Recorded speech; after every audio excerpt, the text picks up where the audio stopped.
What the hell? Is it playing the intro? You know,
so you never know where the cards may lay. Where the cards may...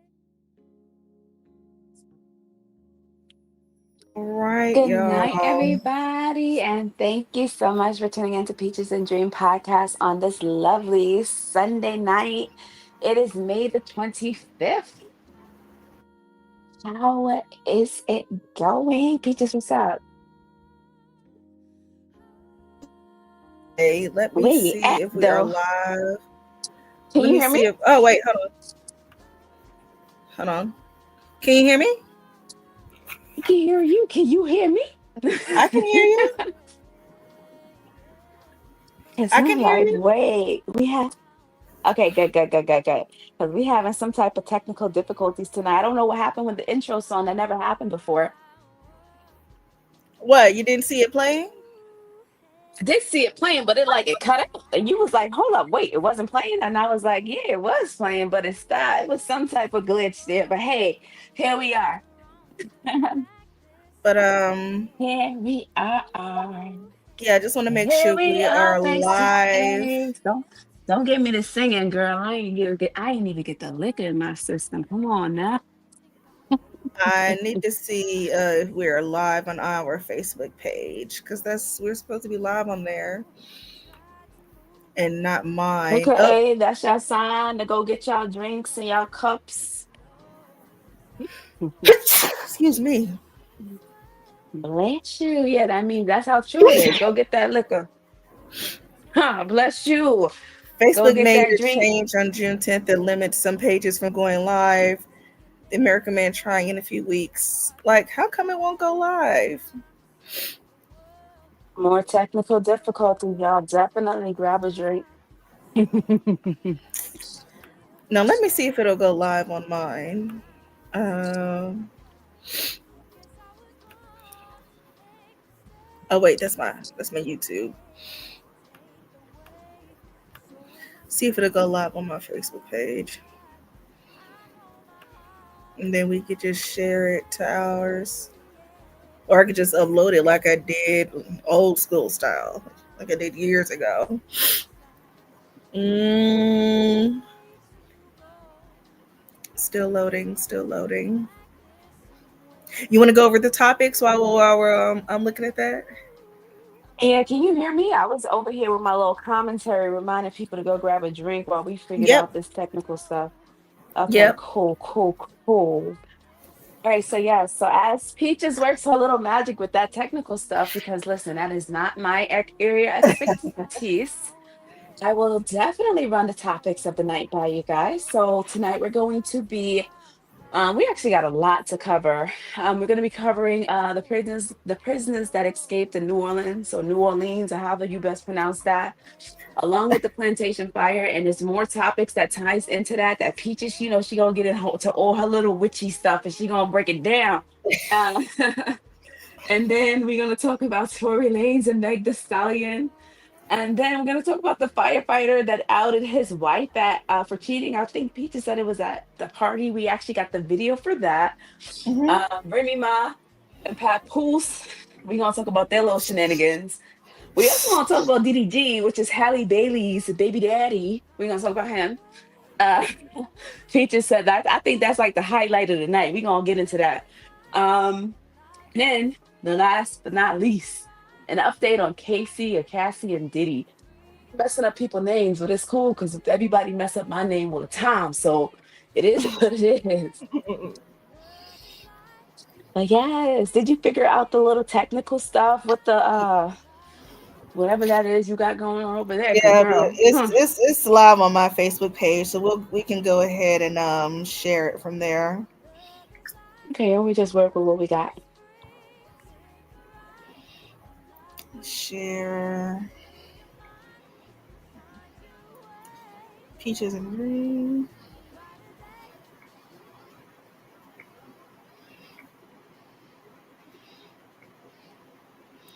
Yep. So it's shared on mine, and it's shared on the podcast. Huh? We're gonna go in that specific order. I think we should go in that specific order of the list. This way we stay on topic because we could go off on a tangent real quick.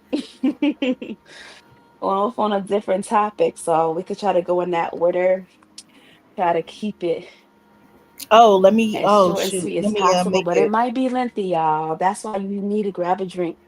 make it public. So it's public. It's on my page. It's public on my page. So we can go Okay, ahead and cool, do cool. that. All right. And it's posted. All right, y'all. Okay, so let's get started.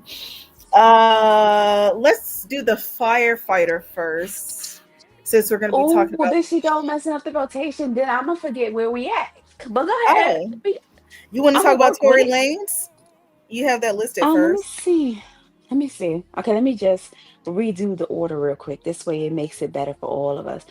Which one did you say you want to do the firefighter first? Yeah, because it talks about cheating, and then we can go into Remy Ma and Papoose. Oh, listen, I'm all for it. So then if we do, and then after okay, so let's just review the topics. So the firefighter, Remy Ma, Papoose, right? And then what Yes. next? Prisoners. Um,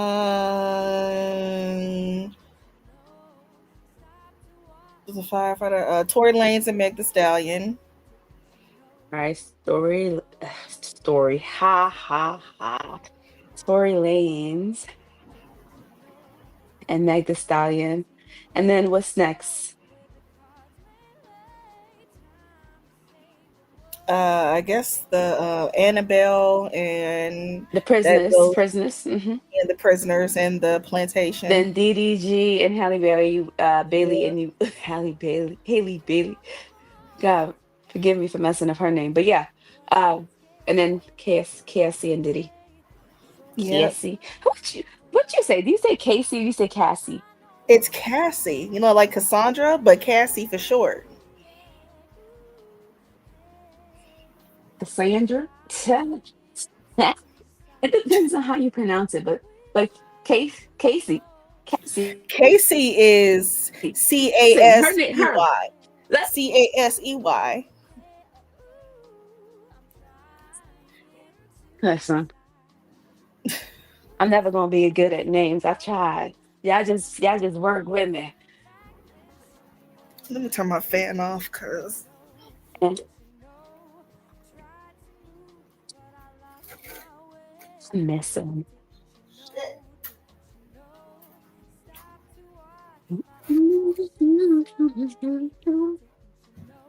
Didn't you know? Didn't you know? All right, we waiting for Peaches to get back so we could get into this video. I want to see this video. This I'm particular here. firefighter incident.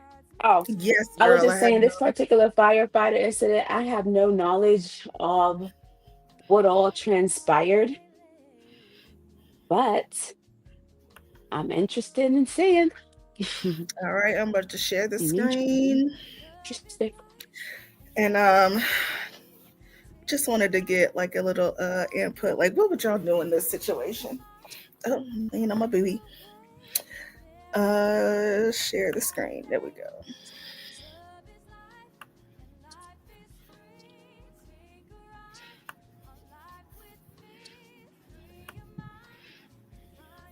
Can you see it? And let's see something. Are you gonna mute the background music so we can hear this Oh yeah, yeah, audio yeah. Let me go clearly? ahead and do that. Wonderful. Perfect. So here he is right here. These people are in New Jersey. And you know how like New Jersey and New York, you're from New York, how they feel about, firefighters, especially after 9/11. Hmm. But yeah. It was my birthday. Get her a little something, right? But happy life, bullshit. You know what I'm saying? That's how important.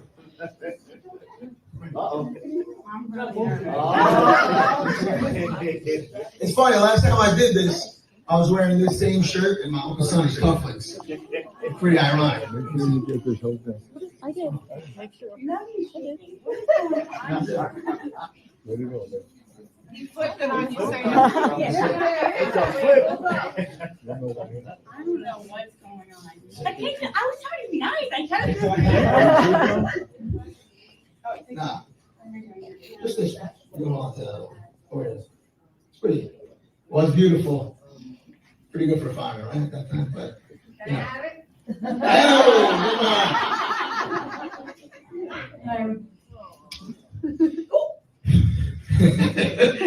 Yeah, I fucking know everything. That's right, bitch. I know everything. I had to see this skinny little pill thing. I wasn't in. What?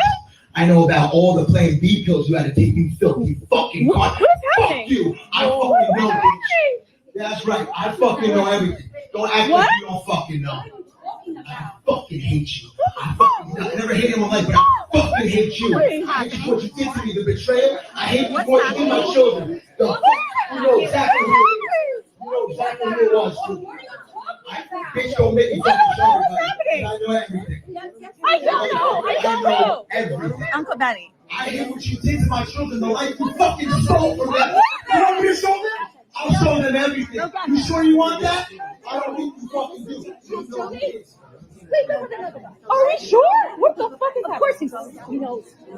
Why am I fuck you? I don't give a fuck. Even though it's my birthday. Part two. Wait for part two. Children, the life you fucking stole from them. You want me to show them? I'll show them everything. You sure you want that? I don't think you fucking do. You know who it is. It's fake, right? I thought it was for the first couple minutes. And listen, whoever here still backs this piece of shit after all that, get the fuck out. This is my goddamn work. Play that. You know,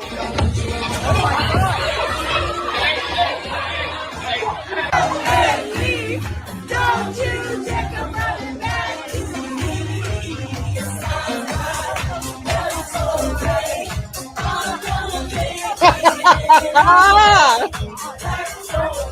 Wow.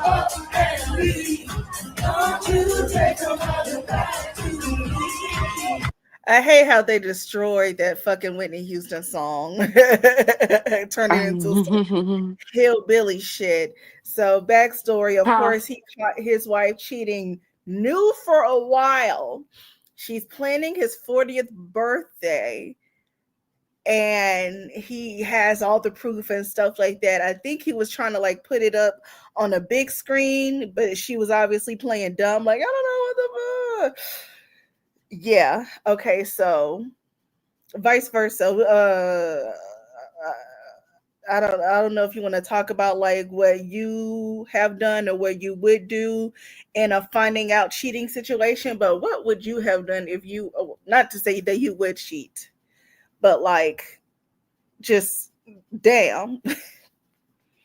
If I was her, Yeah, if you were her. first and foremost, honestly, I would never be her because at the end of the day, I don't play with mother. My thing is that I don't do to people what I don't want done to me. So Exactly. honestly, I don't know if that was a skit or if that was for real, but it's crazy because even like in the beginning, like a lot of them, they kept saying they thought it was fake. They thought it was fake. But Mm-hmm. if she really did do what he said that she did, then that's what the hell she get. Like she deserved that type of embarrassment. Because why are you playing in people's faces like that? I Mm-hmm. honestly, like I don't condone that cheating stuff. And my whole thing is that it's crazy because this guys really think that all women cheat, which is why all they be cheating because they think that all women cheat. And it's crazy because women think that all men cheat, and that's probably why a lot of those women cheat. But not all women cheat, and I honestly feel like not all men cheat either. But the majority of people think that way. So everybody just be cheating on each other. That's But crazy shit because is not there's too okay. many damn diseases to be doing that type of shit. And they obviously had kids. I don't know where Exactly. the kids were, but I don't know if you caught it, but her friends, I saw it in the comments and I had to go back and look. Her friends were in the background saying, he knows, he knows. So obviously some of her friends knew. Mm, tuh. It's just crazy. But yeah, I just wanted to show those two clips because those went viral like before the Diddy trial started. So I'm gonna say like 3 weeks ago. We You know just what's didn't get it. crazy? This wasn't on the list, but Yandy, Everybody Mendice's wife. fucking cheating. Yeah, Mm, the whoever he was, but he was like how Mendices. she had him in London.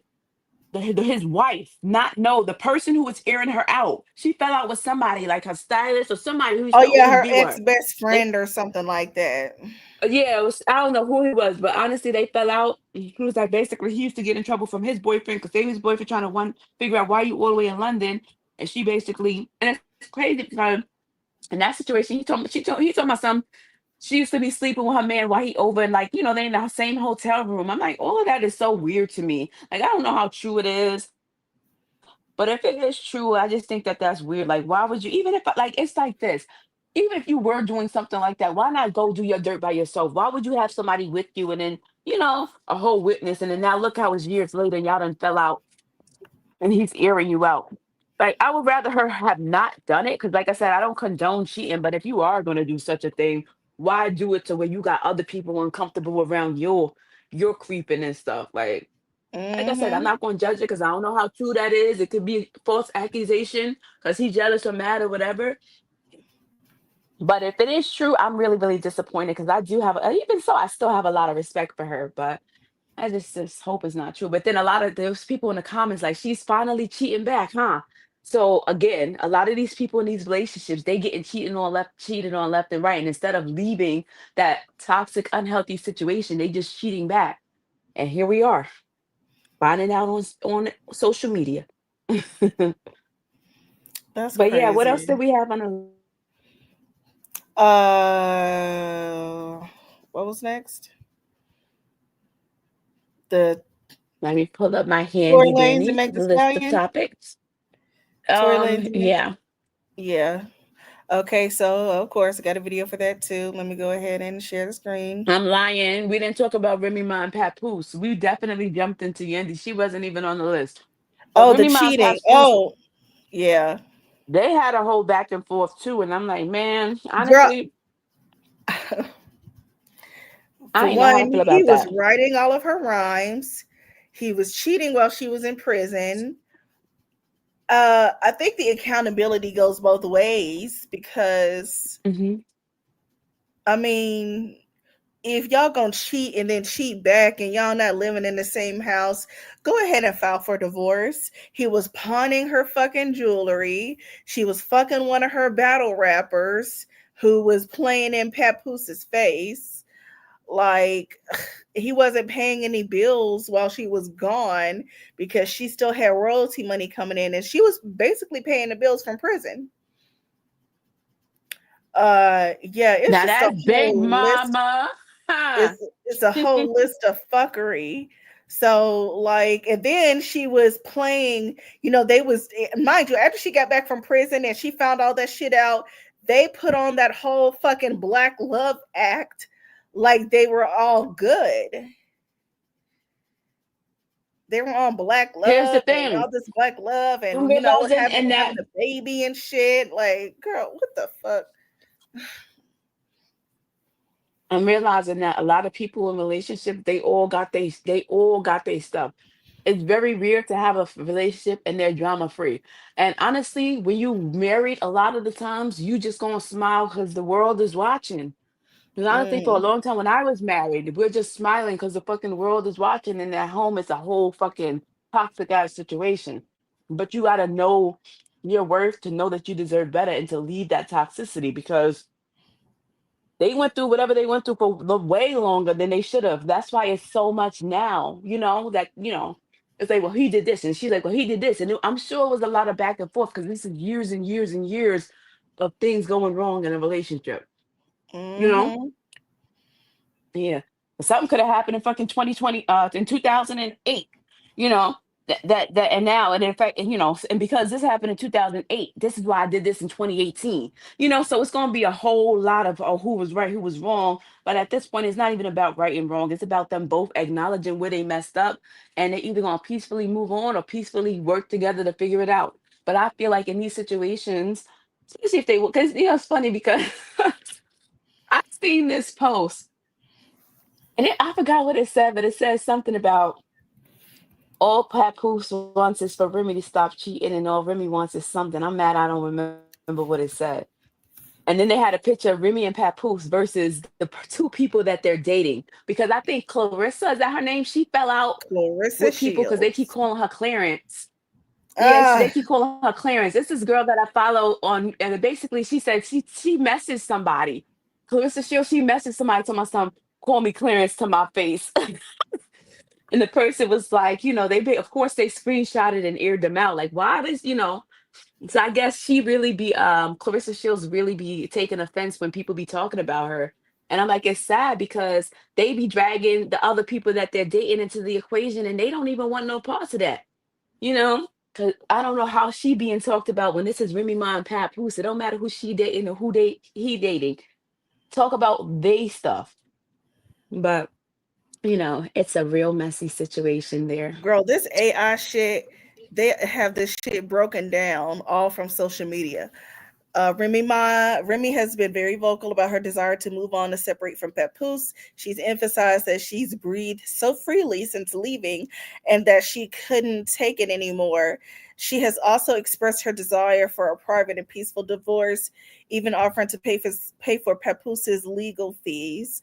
Papoose has accused Remy of cheating and claims she's been trying to get back with him. He's also expressed that he's been waiting for Remy to file for divorce, but she hasn't. He also has accused Remy of clout chasing and said that their divorce is causing embarrassment for their daughter. Clarissa Shields, dating of Papoose, has Why won't added he do the divorce? What you waiting on her to? Hold on, sorry. Why he waiting on her to do divorce? He could go do the divorce if he wanted to. So he that's a literally that's just a filed BS this week. excuse. He literally just filed this week, Oh, like a couple okay. of days ago. Well, I'm glad After he did all because you that can't on sit there talking social about something you media, waiting he on her. filed. Mm. Papoose His has girl added probably another pressured layer. him to do it. You Huh? know that, right? His girl probably pressured him to do it. But why Because does I like anybody have to do honestly, that though? If y'all got this many problems, how come you just go ahead and divorce? I don't know. See, they should Clarissa, have been did it exactly. yeah, honey, and Clarissa, you should have ran the other fucking way because who wants to be in the middle of all that shit? Anyway, Clarissa Shields I dating mean, a hey, you Papoose. can't help who you're attracted to sometimes. Shit. I mean, Papoose kind of is a good catch. Remy is a good catch too. So listen, I ain't How mad is at neither Papoose one a of them good for moving catch? on. Where does he work? I don't know. So when I say good catch, Papoose is very lyrical. Mind you, I'm not really a fan of rap like that, but Papoose is very lyrical. If he actually applied himself the right way, he could actually be a real paid artist. He does music. Yo, Papoose got this song. He like, yo, I got New York City in the palm of my hand. Like, yo, it's the remix of Touch It. That verse right there. How long ago And was he, that? in fact, How long ago was that? that's what I'm saying. It's been some time, but if he actually apply himself, and mind you, you said he wrote Remy lyric. I didn't even know that, but he's very lyrical. He got the voice and he got the writing skills too. He could really make money if he applied himself properly.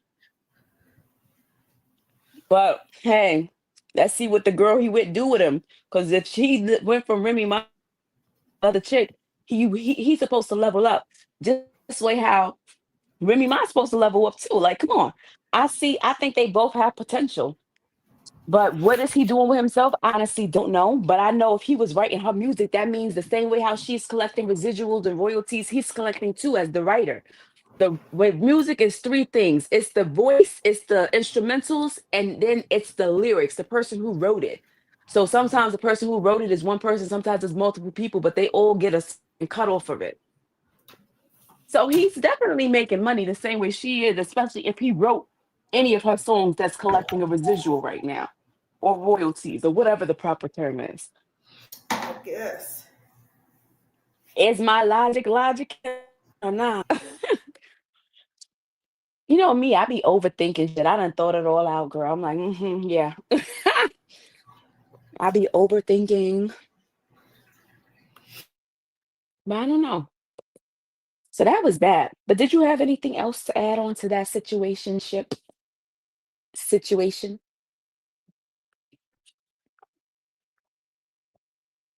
I'm over here sipping my drink. Peaches, where she done went? We just always Girl, I'm back here disappear and talking and I disappear. was on mute. Oh, I thought you left me hanging. What up, though? But yeah, just yeah, that's it for Remy and Papoose. They just need to get their shit together and keep their shit offline because that is so dirty and messy. It really is, but sometimes it goes there, especially because when their relationship was like people gonna want to know. You get tired of people asking, and I'm gonna tell you, I get tired of people asking. I was with a dude for freaking less than a year. People stop saying, "Oh, what happened to you?" and what's his name? And I just be like having to explain it. This shit gets so played out, but I get it. At least we finally get the finally. At least we get the closure. They did that for us. We get All the right. closure on what the hell happened between the two of them. Because they was really a cute power couple, you know? Yeah, but it's not so cute anymore now that we know what was going on behind the scenes. Thomas, she bought her own truck as a push gift because he couldn't do it, just to make it look like he did it. Oh my God. Listen, trust me. I know all too well. Yeah. No, I ain't gonna lie. I'm gonna tell y'all this. My son's father gave me a freaking handshake for a push gift. Uh, You see why I had to get rid of him? A handshake. And mind you, my son was like 2 months old. Out the Juanita. blue, he's like, nah, I ain't. He gonna say, nah, I ain't gonna lie, man. You did that. I'm gonna give you a prop and shake my hand. I wanted to fucking shake his hand and Chung Lee and bam, bam, or something. Just like A I said, handshake? He everybody, gave you a a handshake? handshake. Not Listen, a I'm not purse or telling no nothing? A lie. Like handshake? not a purse, not no flowers, not no balloons, not a stuffed animal. A handshake. And it's crazy because my son was different. Like I literally put my life on the line. Two C-sections. I'm on my third child, and I finally get my first vaginal birth. I had to sign papers saying, "Oh yeah, if I could die, my baby could die," and I get a handshake for successfully pushing out a healthy, bouncy baby, 9 pounds 3 ounces. Girl, 9 pounds? He was 9 pounds? My son was 9 pounds 3 ounces. And it's crazy 'cause I used to be so worried about, my feminine structures and stuff. But girl, that thing bounced back. They be like, you pushed out a nine. Yes, I did and did. And it would never feel like it. But anyways, Keisha was like, I did not need to hear all that. But It'll never anywho, feel I the did. same I pushed out again. a nine. Listen, it feels the same. Trust me. Trust me, it's weird because like I had anxiety because I was like, wait, but no, girl, it's weird. It's so magical. It literally goes back. Literally. I know you know this song. It's a soca song. Your pum pum bring life. Hey. Yeah, boom, boom, boom. No. Yeah, yeah, yeah. I know what you're talking about. Hey. I Your saw boom that. I was like, boom let me bring download life. this shit. Your Your tight pum boom pum bring boom life. bring life. Hey. Yeah, I had to think about it for a second. But yeah, it was crazy because it was there, but then it went away. And I'm like, oh yeah, there you go. That's the flow right there. But yes, these men are so fucking like they so inconsiderate. Like we literally put our lives on the line to have their child. And then they turn around and act like we didn't actually like, yo, that's not a simple task. And we definitely deserve a push gift. And it's so sad that she had to go out. And but that all comes down to smile. The world is watching because you want them to think you got a good man. You really want them to think. And plus you make like, especially because the fact that he held her down, in jail. Like not a lot of guys could do that. Not a lot of guys could ever do that. No matter if he was out there cheating or whatever. When she came home, he was still there, you know? Okay, so So what's really holding her down if she was paying everything, paying all the bills from prison because a lot of her help was coming from her royalties. So, do you think he was really holding her down if he was out there cheating and using her money for everything? I mean, he was there for emotional okay. support I see what and you're he married asking. her Right. while she was in prison. But Okay, other than hold that, on. like, Now I'm glad. Yeah, I'm glad you asked that question. Because let me tell you this. The governor thing last year, he went to jail. Now, when he went to jail, he had his own money. I held him down. I was there every step of the way. When he had court, I showed up at court, made sure, even though it's his money, even though it's his money, I was making sure I put the money on his books, whether he needed to talk to me or whether he needed to top it up for different numbers, whether he needed credit to send emails, whatever he needed, whether he needed the commissary to be ordered, whatever he needed. That's still, even though it's not my money, I held him down because I didn't but have you to do wasn't that. fucking on the outside, were you? I was not because at the end of the day, that man was in jail and paying my bills, and I wasn't about to fuck that up at that time, because I Exactly. was like, That's the I kind difference. of needed him at That's the that point, and at difference. that point, he was also treating me very well. So I would have never played in that man's face like that. At that point, I used to see posts online. They're like, oh, like it's about girls that got men in jail and how they cheat. And I'm like, bro, that's not if your man in jail and you cheat, you hate him. And honestly, it's so sad because I don't like to think this way. If the tables are turned, if a woman is in jail, her man is cheating, it's not so much the fact that he hates her because I'm finally realizing that men and women really do cheat for different reasons. Because men are men. Your woman could be not in jail and the man going to cheat on you. But a woman is less likely to cheat if I'm like, if a man if she haven't going to jail stuff. A man gonna cheat regardless of the situation. Most of them. Because I'm still looking for that one that don't cheat. That's the next time I'm gonna be in a relationship. And if I do get with somebody that has more than one partner, he not gonna be cheating. We gonna be in an open relationship type thing. And he gonna know what I do, I'm gonna know what he do, and we're not gonna be out here sleeping with the whole world.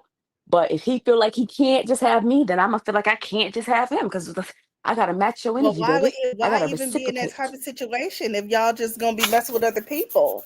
That's But here's the dangerous. thing. Nah, it's like this. It's not a situation where you're sneaking around and messing with other people. Me personally, I want to be with one person and I want that one person to only be with me. But the most common problem with dating is men and their cheating. And society will tell you that all men cheat. There's a lot of people that actually believe all men cheat. Now, say hypothetically, if they are right, if all men cheat, then you either going to settle down and be a cheater and get cheated on, or you're going to be with a man that's open and honest about his his sexual needs, and tell you, like, listen, I love you, I want to be with you, but I need to have multiple sexual partners for whatever reason. It's then up to that woman to decide if she wants to stay with it or if she doesn't. So at that point, it's no longer cheating because the woman is well aware she made her decision. The cheating is when a man says, "Yeah, I just want to be with you," and the next thing you know, he's lying and cheating and flirting with other people. You get the difference? Mm-hmm. So yeah, I feel like in the perfect world, it's safer to have one partner. But based off of statistics and the fact that a lot of men lack discipline and self-control, the majority of these men cheat. A lot of them believe all men cheat. And they be like, they make a pass. Honestly, I'm still trying to research it because this is weird and off topic. But most men wake up with an erection. So if you're a man and you wake up every single day and your stuff is just sticking up, like it's like how could you not pay it no mind? And I didn't realize that until like when you laying next to a man, and then I have a boy now too. So I'm like, yo, they just wake up and they dingling just pointing, like, you know. And I get most of the time it's because they probably got to release some urine. But a lot of times they wake up and they see that and they think that a girl's supposed to jump on top of it.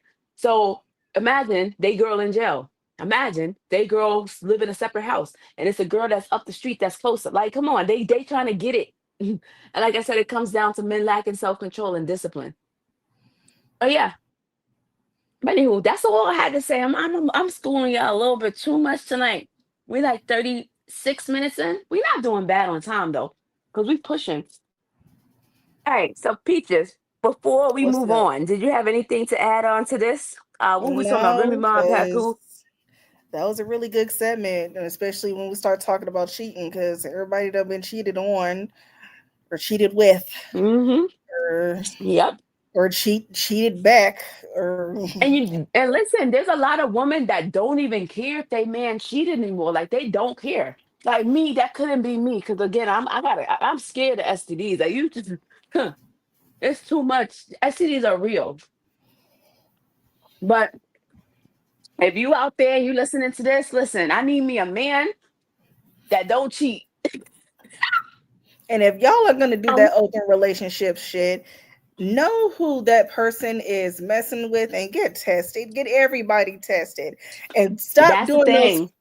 fucking fake my charts. Those are out there. I don't know who the hell is taking time to do that. But if you have a fake my chart, you just a grimy motherfucker, because how come either you don't want to know what your status is or you know what your status is and you're obviously trying to hide it? That's disgusting.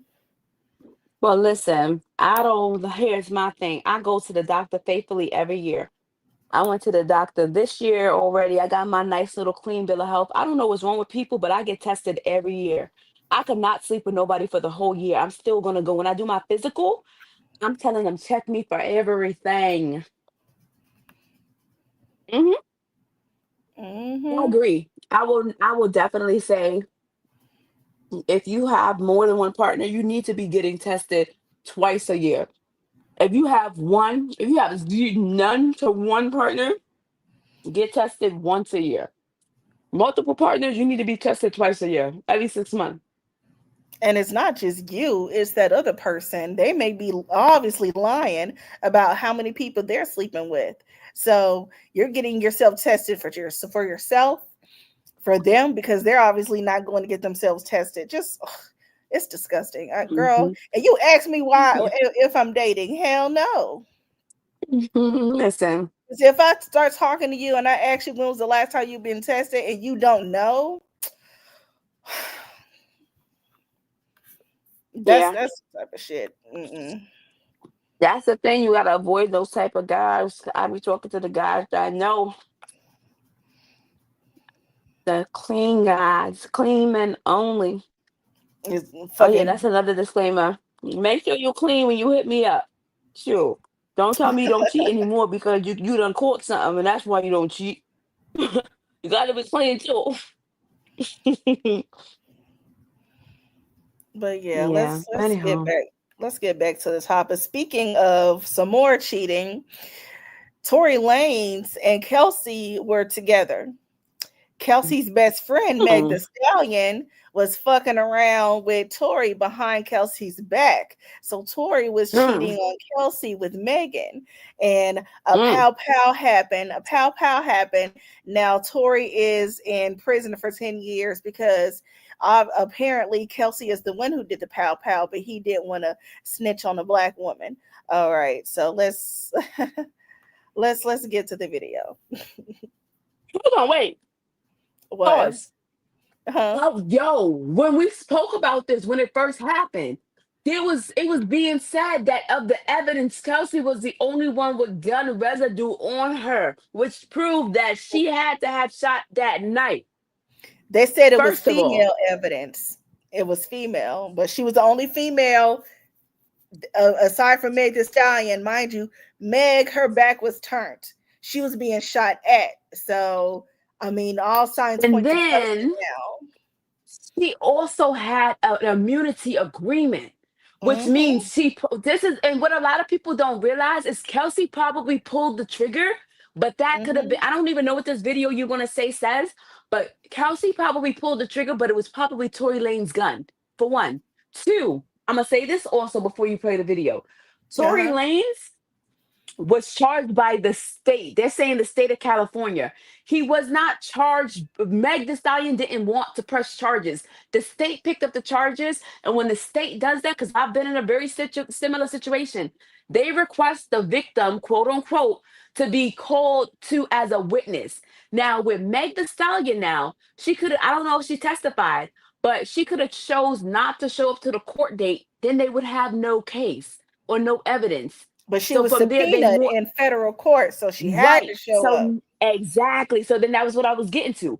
But if she was subpoenaed, which means she had to show up, if she would have chose not to show up, then they could have came and arrested her for not showing Mm-hmm. up. Like people think it's just black and white, but no, baby, there is a such thing as gray. And it's definitely some in-betweens that's very important that played a whole major role in this. So Tory Lanez, more than likely it had to be his gun.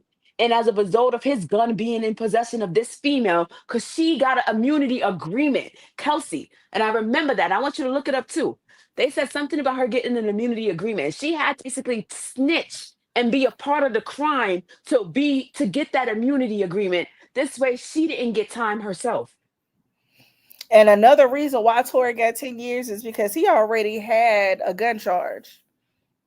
Then that's what I'm saying. Once the state took it in their hands, it had everybody wanted to hate Megan, but it wasn't her fault. It was out of her control.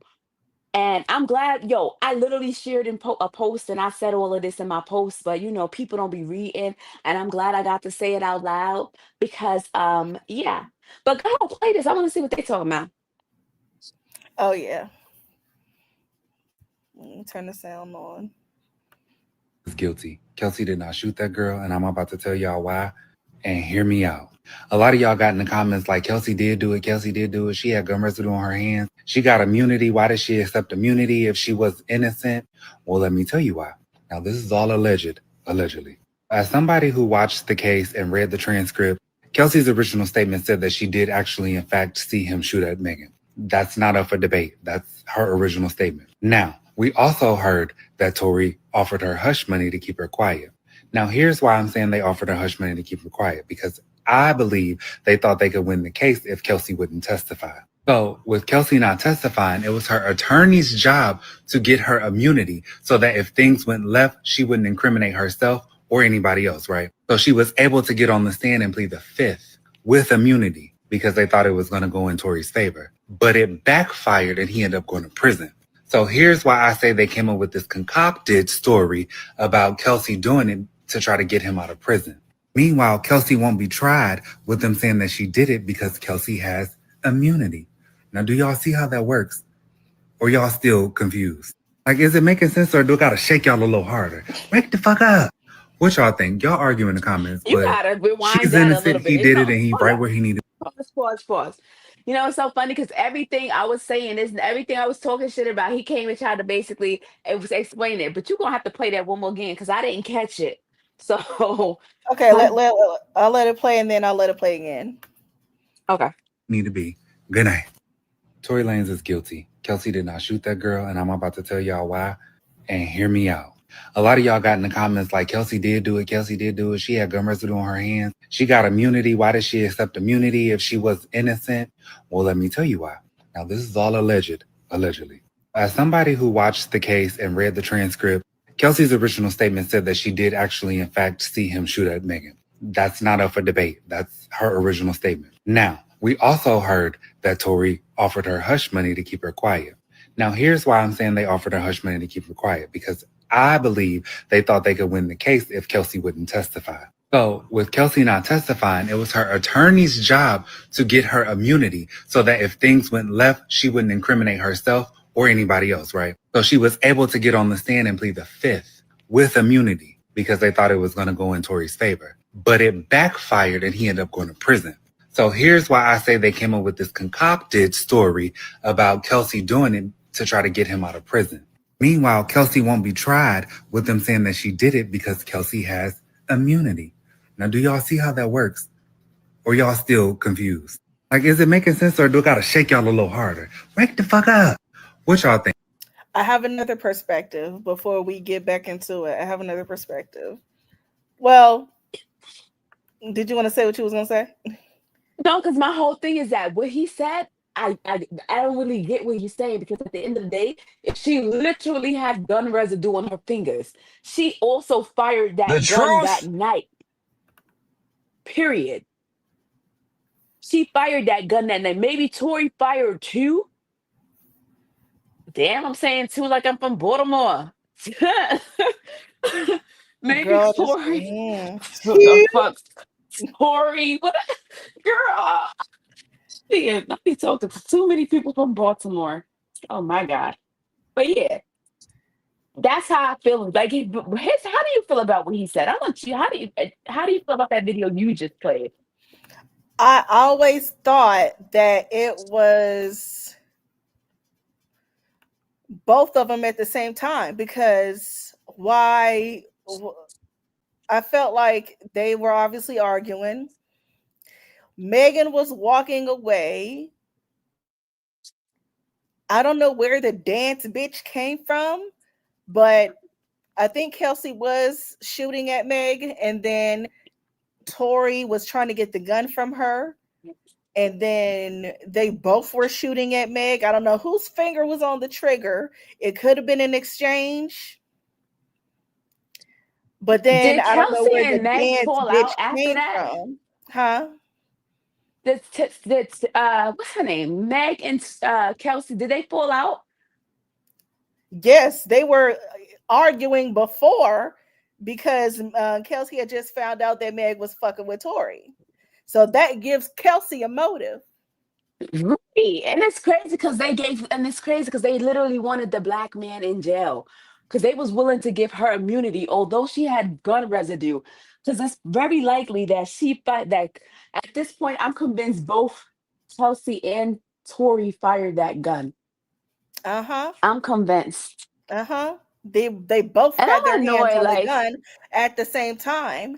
So that's why them moving around with the gun in their hands, that's why Megan didn't get shot directly, but she had bullet fragments in her foot. Now people are saying because the bullet fragments are missing, she didn't really get shot at. She just stepped on glass. Well, where did the glass come from? The windows of the truck they came out of wasn't busted out. Where did the glass come from? well, remember, she was walking barefoot in the street, you Well, know? that's true. Yeah. Yeah. Glass in the Yeah. street. Yeah. But she also had bullet fragments in her foot. Now, people are saying that she didn't. I don't know where they get that from. You weren't there at the hospital. The investigation is a little shaky, because if bullet fragments did come out of her foot, they should have saved it for the trial. But she wasn't pressing charges then. Right. So they were They just obviously wanted to thrown charge away. him. Here's the thing. If he had a gun charge and he's a felon, he's not supposed to have a gun. That night, if Exactly. the gun belonged to him, he was getting charged. Even if that gun didn't fire that night, but it was found, he was getting the same charges. And he wasn't supposed to be handling a gun, but all the physical evidence points to Kelsey. Now, if he didn't do it, here's another level. If he Whose didn't gun do was it, he it? should have said that. Whose gun was it? That's the thing. We don't know whose gun it was. Won't nobody say whose gun it was. Won't nobody fess up to it.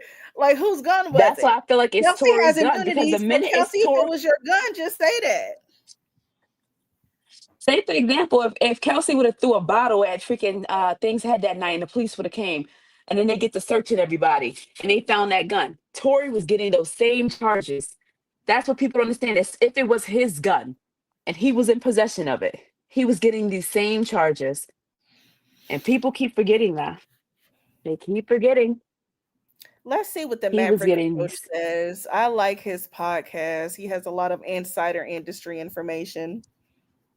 Yeah, I want to see what else they saying because, like I said, this is interesting. Let me share my screen. Oops, add to stage. All right, start this over.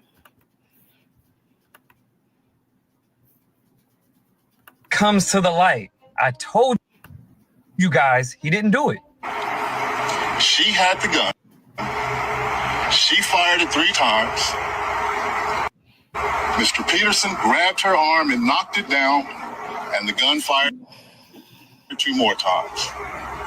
In essence, Mr. Peterson never shot anybody, never even touched that gun, never fired the gun.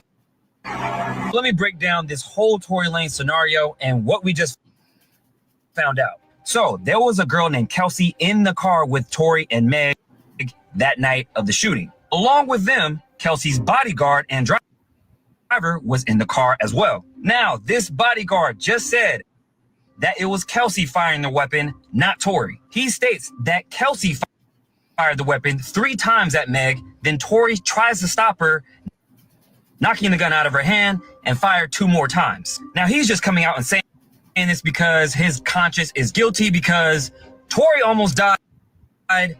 He just got stabbed 14 times in jail. Now, isn't it funny? As soon as Tory Lanez does a song with DDG saying, I think I'm coming home sooner than I think, DDG also gets hit with a suit from somebody from Rock Nation as well. But wait, hold up. You mean to tell me as soon as he drops those bars, somebody in jail tries to take his life, making sure he doesn't come out? Now, which seems like a conspiracy is not so much a conspiracy anymore. And I always say the difference between the truth and a conspiracy is 6 to 12 months. And wasn't it odd that Meg's bodyguard just magically disappeared during the trial? Nobody said nothing, and then he comes back after the trial? Seems like a conspiracy to me. So all in all, free Tory. This is an open and shut case. Free Tory right now, and some other people should be going to jail. Rhymes with keg. So free Tory. That was another thing. Him being How is stabbed. Tory doing though? Yeah, that's what I was like. I was just like thinking about that. He Like was moved that's to so another sad. prison. He was moved to another prison. That's crazy. I don't know. I saw when they were saying he was rushed. But it's crazy because Tory literally just dropped a song recently. I don't know if that's the one. It was I don't know if that's the one he was referencing, but that song was really fire. And I'm like, yo, because like it was a really good song. But man, honestly, it's crazy. But I don't get if this is fucking true. Why isn't anybody who was Kelsey to have bodyguards, first of all? But Exactly. I if think he that's was true, talking why about is Kelsey because he said Meg's bodyguard. There was only one bodyguard there. nah, Now he said Kelsey's bodyguard. the bodyguard that He he's said talking about, this is all hearsay. Apparently, Kelsey's bodyguard says that he overheard her saying that she shot Meg, and that's the evidence that they're having a press conference about. That's all hearsay. Everybody took that shit and she lied, and yeah, Meg need to be in jail, and where the bodyguard, how come he wasn't there during the trial, and how come he But didn't say here's the nothing thing. before?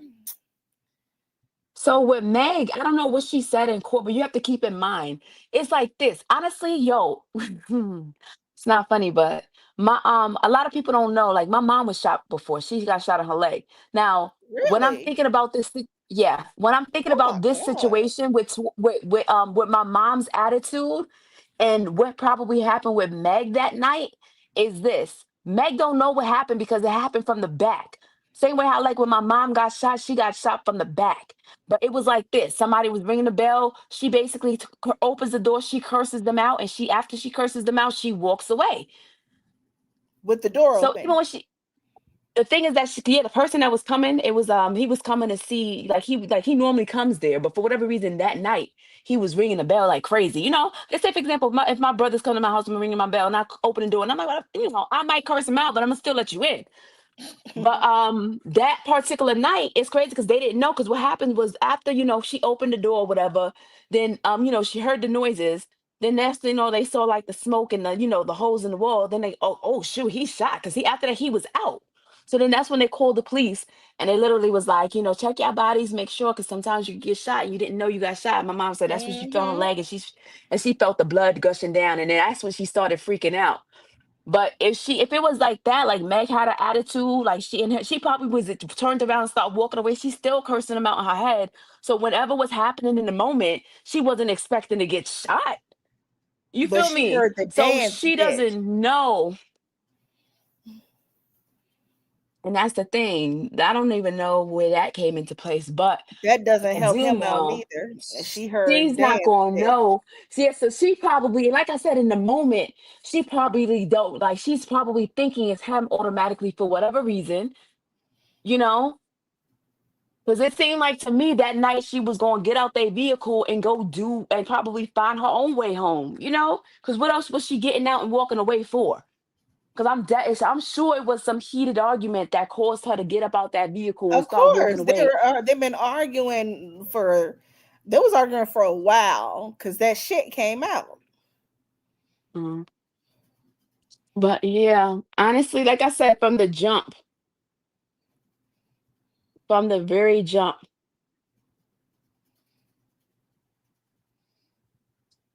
Oh, my bad. I had got a message, got distracted. Yeah, like I said, from the very what was he talking about? My bad. I'm like from the jump, and that's all I can remember. The I checked one message and it's like I got totally distracted.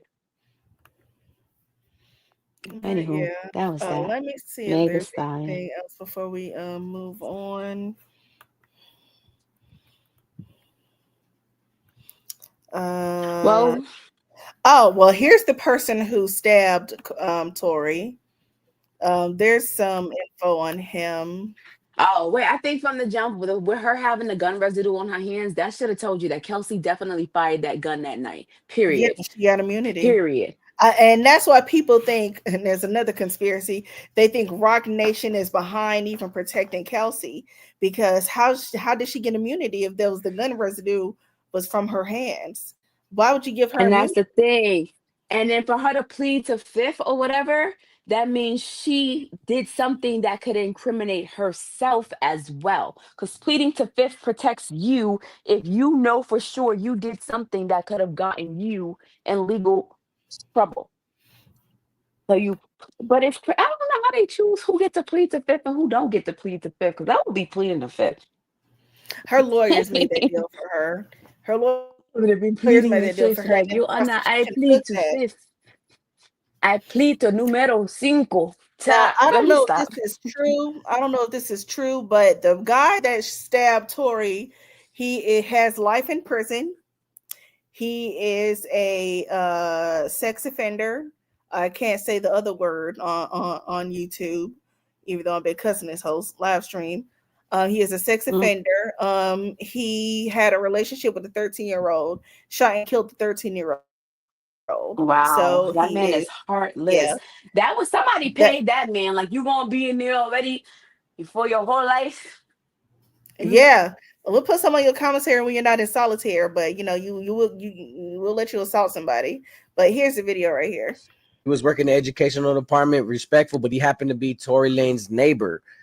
And at visit, he was flirtatious with his wife, and his wife immediately told her husband. They went back, got confrontational, and Tory Lanez was on the tier saying that he was gonna F his wife because she likes black dudes. That's what really happened. People kept asking me to go look it up, and I don't know how true that backstory is, but yeah, they really had to find somebody who didn't give a shit about life to But you know, to I was do saying, this. Del, I'm not gonna lie to you. Men and their egos, like jail fights, are very, very, very common. But if you, I don't even know why you would trigger somebody like that that already don't give a f about life because they not coming home. They don't got nothing to look forward to. If they were to kill you, it wouldn't make a difference. I'm not about to. That's my best friend. Like you, what you need, bro? I got you. What you want my lunch today? Oh, girl, here's something else. With the bold background, the big font bold background.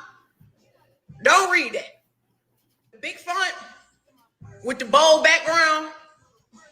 The big font bold background. Don't read it. Girl, people started making a I'm GoFundMe for the confused. guy who stabbed Tory, a real pedophile who is a convicted murderer of his 13-year-old girlfriend just because he stabbed Tory Lanez. Hey, yo, when I tell you this finna be the craziest summer ever, y'all be safe, though. Stop. That's crazy. Yo, you know, it's so funny because I ain't trying to get religious, but they said like at the end of times, evil is gonna be a cult, and it's so true. Because Mm. remember how that girl that killed her mama got home and they had a whole GoFundMe for her? The special needs one that her mama was making her think that she was sick. Oh, Ruby, Gypsy Rose. I was like Ruby. I was gonna say Ruby Rose. Nah, Gypsy Rose, yes.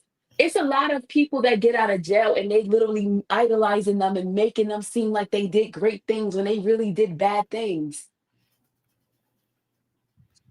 But yeah, girl, But yeah, evilness is a cult. They really support a whole bunch of stuff, and I'm like, man, speaking of evil, okay, I know you don't do the scary stuff.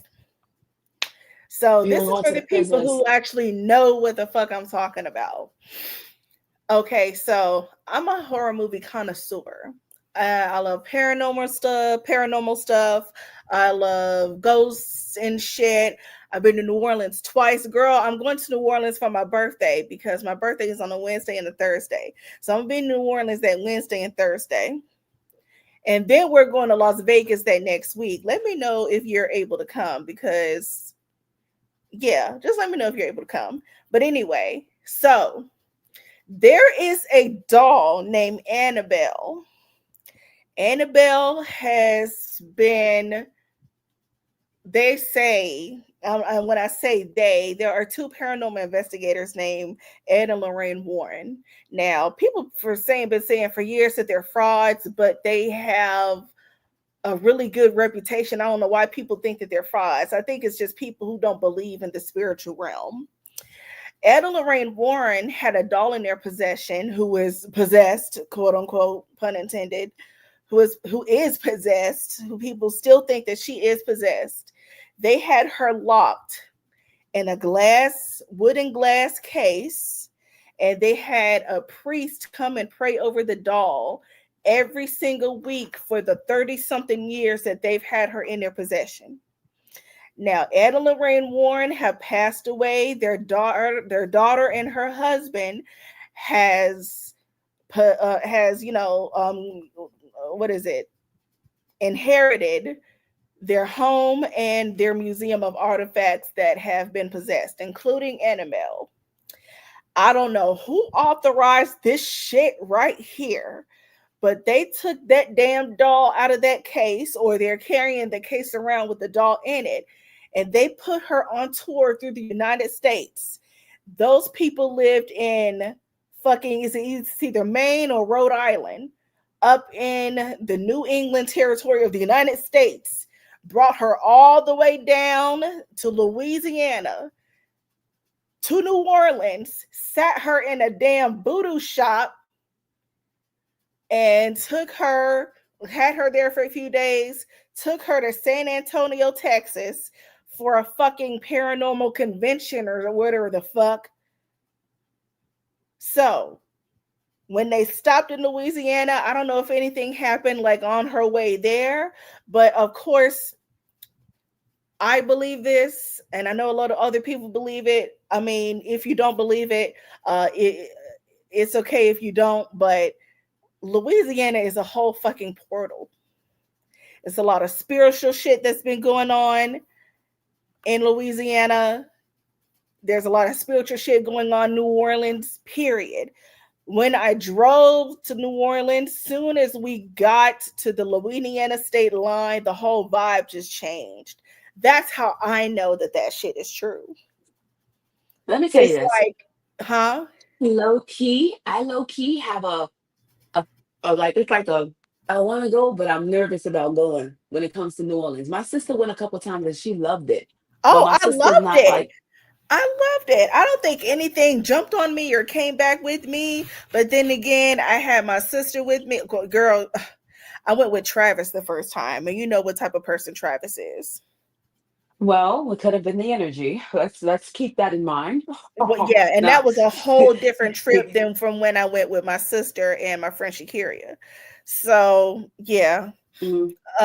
yeah. So the second Yeah. time it was 100 times better. So that's why I have to go this year because I didn't go last year. But the 2 years before that, I went back to back because Louisiana just I loved it. It was the food, girl, the food. But anyway, the Yeah. spiritual side of that place. Why would you take a possessed Raggedy Ann doll? So I'm gonna go ahead and play this video. It's a few other videos, but soon as that they drove that damn doll into the state of Louisiana, that's when shit started to pop off. And that's where we're gonna get into all the other stuff that was going on. Okay.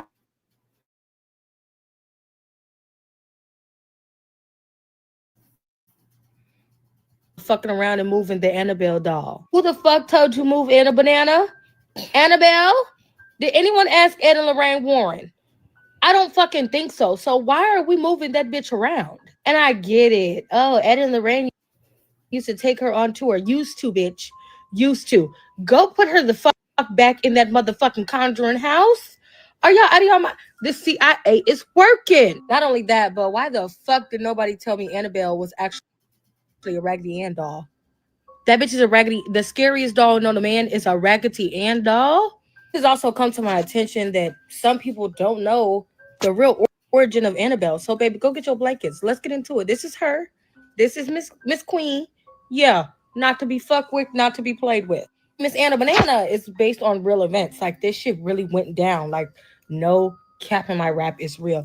That's Miss Warren. Okay, yeah, she is hung in a box with a cross, and it says absolutely positively don't fucking touch this hoe. So the real origin of Annabelle is that in 1971 there were two student nurses, the 28-year-old nurse, and they were both in Hartford, Connecticut. There was another nurse who remains mysterious, like no one knows who the other nurse is, but I wouldn't want nobody to know who I am either. Received Miss Annabelle, or that raggedy ass Ann doll I just showed you, the haunted one. She received it as a fucking gift. It's 3 feet tall, by the way. A couple nights after the nurse, who we shall not name, receives this gift, basically they noticed weird shit happening, occurrences in general areas of the doll. The doll would move, the doll would play tricks, but they just chalked it up, because they're nurses. They went through psychology. They know what the fucking episode is. It was nothing. So then they began to play with the doll. They said, you know what, the doll's moving. Why not play with it? Slowly became a tradition of who can pull off the best gag, which would be hiding it. Who can hide it the best? Who can scare the other person the best with a haunted doll? Of course, Miss Annabelle started playing too, right? So the two nurses, they stopped because they were freaked out. But Miss Annabelle said she was not done, and she started popping up in places she was not supposed to be. So these bitches was scared. They like, okay, if you're not doing it, who the fuck is doing it? After that, the nurses were frightened, and basically they believed that they were prey of otherworldly and demonic forces. They flew to a medium, and the medium proclaimed that the doll was hunted by a girl by the name of Annabelle. Not only did this bitch keep playing with the doll, but they decided to hold an occult ritual that basically was a fucking seance with this doll. Check for spirits and verify the medium's initial findings. And Annabelle was a 5-year-old kid who had once been struck and killed by a car right outside the fucking nurse's apartment, who got the doll. What did they do? They started treating the doll like a child. She kept the doll. They said, oh, the medium, oh, it's not really demonic or nothing like that. It's just a little girl. Okay. So what did they do? They started buying it toys, clothes, jewelry, candy, and actually like treating it as a living child. I'm going to stop her right there just to pause. What they were doing, they obviously did not know what the hell they were doing. There was obviously a spirit inside the doll. you're treating the doll like a child, the child spirit who's inside the doll. So you're buying her toys, treating it like an actual child. You're making offerings to that spirit. You're acknowledging that spirit. So just like in church, when you pay tithes and offering, you make a joyful noise unto the Lord. You're acknowledging the spirit of the Lord because you want him to, raise up and, bring down blessings in that place. That's the opposite of what you want to happen they were doing with this damn doll. Okay, so I'm gonna go play. Basically, the nurse who got the doll and Annabelle became inseparable. Yep, the CIA is working over fucking time because Okay. what do you mean, y'all? Okay, that was the end of her video. But yeah, so that's what they were doing with the doll. So that's a whole nother different video. I have more. It was something else. Is this it? It was something else.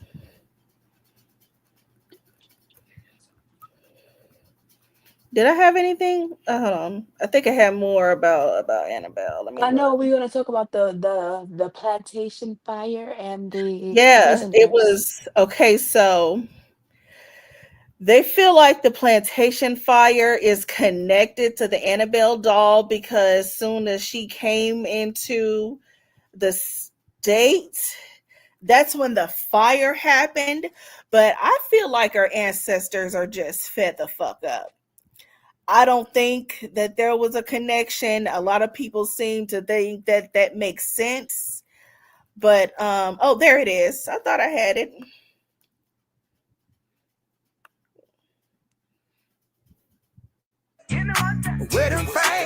What the fuck?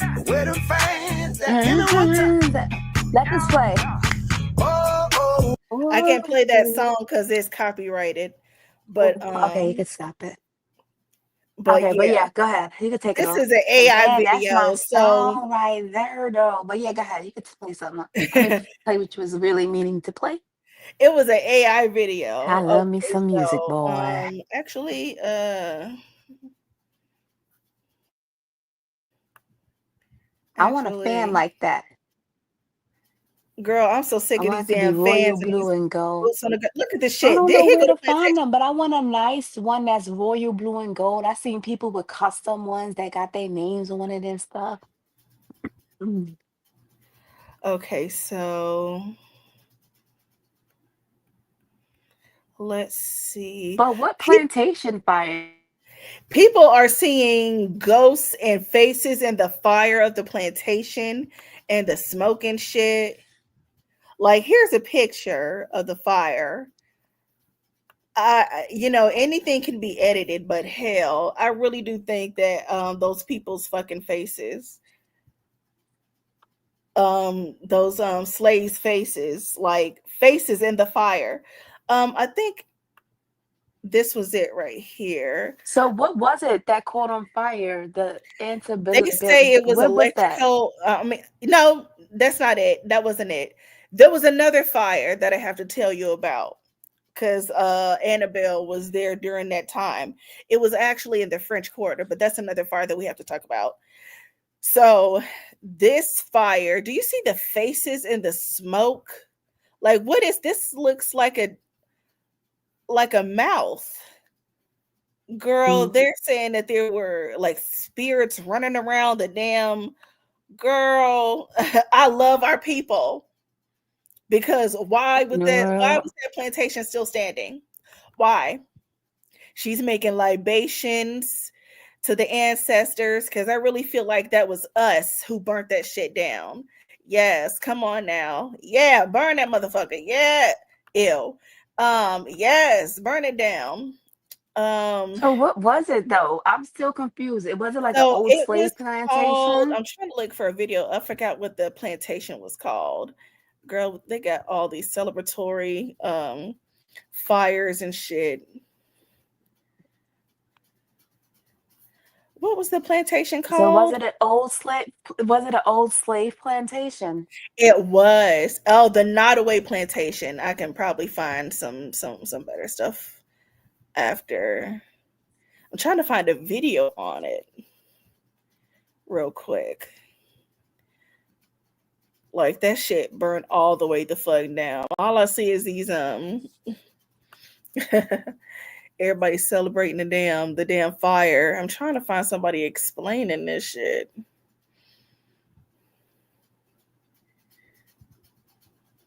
Ew, ew, get that shit off of my screen. It was the largest plantation in the South, apparently. So here are the pictures. It was the Nottoway plantation. They picked cotton. They cooked meat. Girl, people were getting married on the property for some years. They turned it into like a resort style property or whatever the fuck they want to call it. They turned the plantation into a fucking resort. Mm.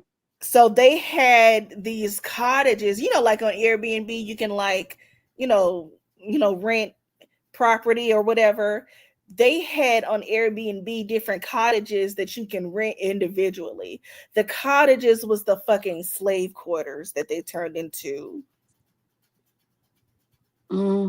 Airbnbs. Like, look at this shit. This is the, like, I guess when the fire first started, I guess that's how it looked back in the day. Girl, they contained the fire. The fire department left, and then the fire started back up again on its own. Crazy. So they're trying to say that it was Annabelle's spirit. I don't think it was Annabelle. I think that was just us. I really think that was us. Damn, where are the videos? I could have sworn there were some videos on here. Where are the reels? Where are the reels? Ain't no reels or anybody talking about it. 165 years old. And it burnt the fuck down in White Castle, Louisiana. It was built in White Castle. 1809. It had over 150 enslaved black people who were forced to labor on a massive sugar. It was a sugar plantation. Yeah, because sugar cane was really the soil in Louisiana. That sugar cane. It's funny because my child today, she was like, "Oh, I want some sugar cane." I'm like, "You don't have to go to Jamaica to get that, baby." Nah, girl, But we I was was like, they probably make it somewhere in the South. Like, I don't think it grows here though. Like in the North Carolina, I think I would probably have to go to Florida if or it something wasn't to find sugar cotton, cane. if it wasn't cotton, it was either or sugar cane. And a lot of the sugar cane was grown in Louisiana because of the rich soil. But yeah, girl, look at that shit. I can't get over that fucking that mouth over right here. Look at that. Now that's how it looked before the second fire broke out. Girl, they had news clips of white folks talking about how depressed they were that the plantation had burnt down, and they were giving tours. And look at these motherfuckers getting married here. Like, girl, ew.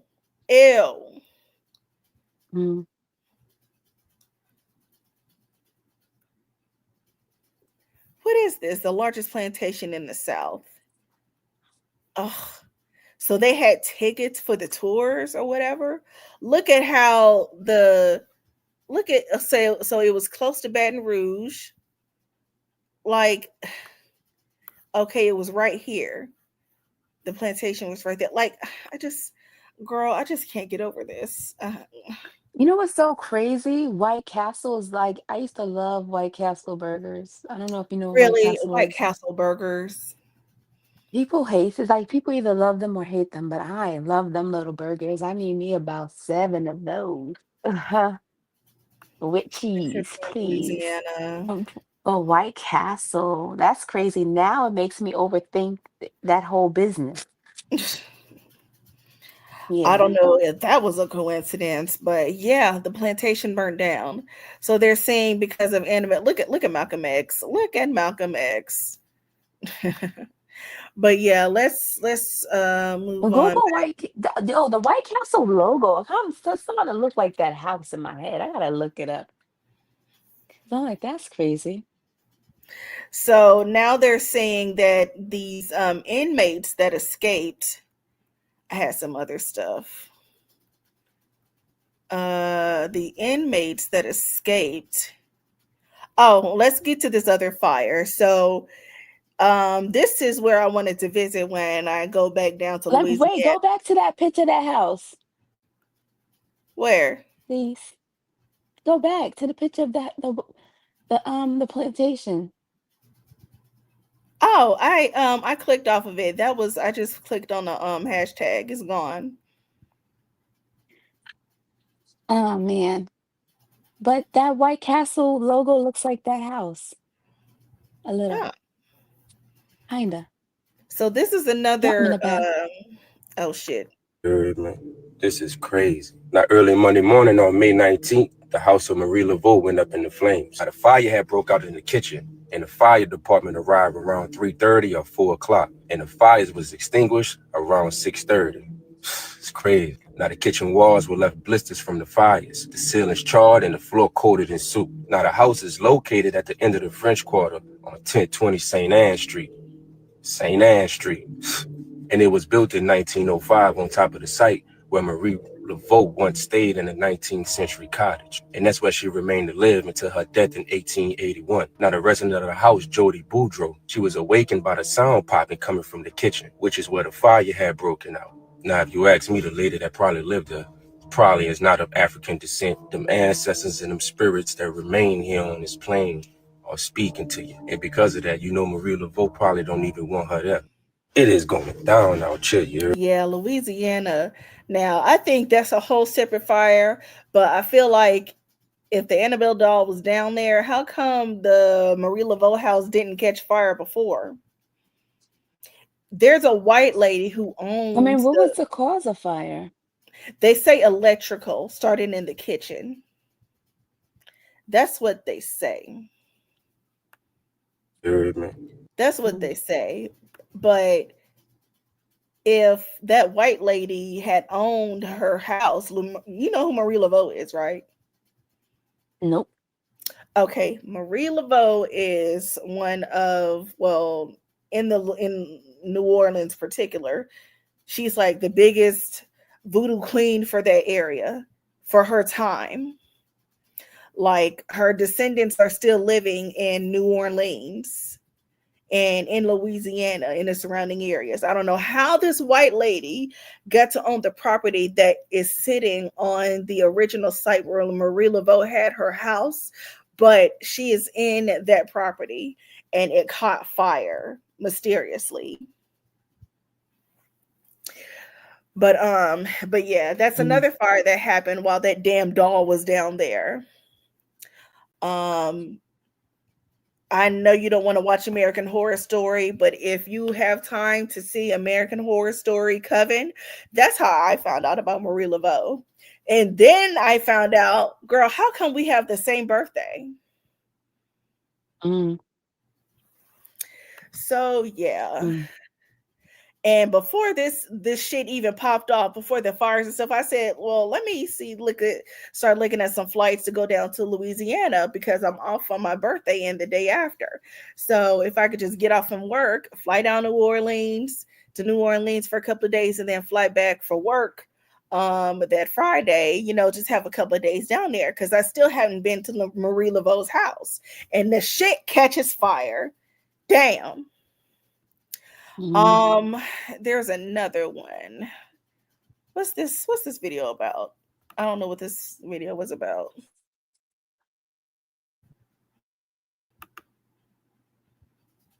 What was this?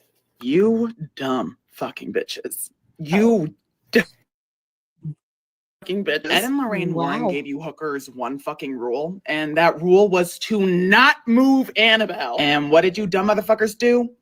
You moved the bitch! You rolled that nasty, haunted Raggedy Ann doll across the country like she was Taylor Swift during her Eras tour. Now, what happened immediately after her tour stopped in Louisiana? Nothing much. Just a 5 500-year-old antebellum mansion spontaneously combusted, which honestly, I don't give a fuck about. Good fucking riddance. But we also had over in New Orleans 10 violent criminals, like people who were committed for escape jail, and now there are 7 of them currently on the loose. See, bitch, this is why we can't have nice things. They tell you, hey, maybe don't move the Annabelle doll, and what do? You move the fucking Annabelle doll. Not only did you move her, but they told you to keep her in her special case, and you removed her from it. You opened up the fucking case and removed her. Now, the people touring around with Annabelle are saying that it's fine because they built her a new case with holy water, crosses, saint medals, but clearly that doesn't do shit when you remove her from the case. The reason for going on tour with Annabelle was to teach people about items and the occult. My question is, why the fuck didn't a photo suffice? Like, why did you have to take the bitch with you on tour? What are you educating people on? How to let a demon loose in Louisiana? If you're not going to follow Ed and Lorraine Warren's #1 rule, you might as well actually bring her someplace she'll be of use. And just off rip here, I think the next best place to go to would either be the White House or Donald Trump's bedroom. You fucking bitches. Yeah, if you're gonna go anywhere with an Annabelle doll, go to the White House or anywhere Donald Trump, anywhere where he is. Why go down to Louisiana? Okay, so you want to go into the inmates that escaped? Yes. Mm-hmm. Okay. Because this happened at the same time also. To the New Orleans inmates.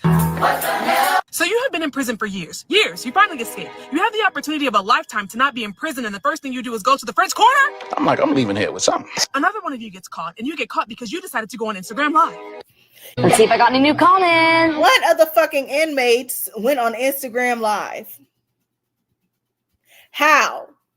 Why? I actually have a news clip. I think I know how. I actually have a news clip about that. Oh man. I thought you had a plan. I just needed a platform. But what you had was a platform and not a plan. Now look, I get it. It's hard to find transportation when you have no money, no ID, no passport, just some slides and a dream. Can't you get it through your thick skull that I'm broke? But let me ask you, I don't understand why you wouldn't just continue going until you can't go any longer. Instead, you took a break in the open. Today drained me. Now instead of whatever sentence you might have been doing, you about to be doing life plus afterlife. Damn. All because you escaped from prison and acted like it was a weekend pass. Next case. There's another one that I had. I think it's the last video that I... So how is it that 10 inmates escaped? How is that even possible? What, 10 inmates escaped? Oh, apparently, shit. Where's the news clip that I had? I had another video on Ed and Lorraine Warren. Let me go back. Oh, this. So you asked how. Okay, so a maintenance worker was arrested for helping them escape. This is the maintenance worker. Now, he says that he helped them escape because they threatened to shank him. If they threaten to shank you, you need to tell the warden, the prison official, so they can have you. Sometimes they don't take it seriously. That's the thing. And then next thing you know, it happens, and then So these are the inmates. These are only 8 of the inmates. I think 5 have been captured, but I have oh, girl, look at this shit right here. And it said all the inmates that escaped the Louisiana prison were all Geminis. There's no way. First off, Louisiana. Secondly, that's not a coincidence. Thirdly, Gemini. And if you know a Gemini, let me just tell you. A Gemini has 2 sides. And depending on the person, the sides are different. They have this one face that's completely normal. But that other side is a whole different person. Don't let them fool you. And that's just to say the least. But since a Gemini has this dual nature about them, they can maneuver and adapt to different environments while still seeming the same on the outside. That's why I find it funny. There's no way all of the inmates that escaped are all Geminis. There's just no way. No way on earth. Because if not, That is not a coincidence. I hate when y'all just say, it's coincidental. No. I just saw something that said all the... Okay, so let me go ahead and share my screen to That's the crazy news. because it's Gemini season right now. My son is a It Gemini. is Gemini season. That boy is insane. And it's funny because my sister has his same birthday, so she's a Gemini as well. But honestly, I know some Geminis that are really, really cool and good-hearted people, but some of them are insane. Okay, let's get into this news clip.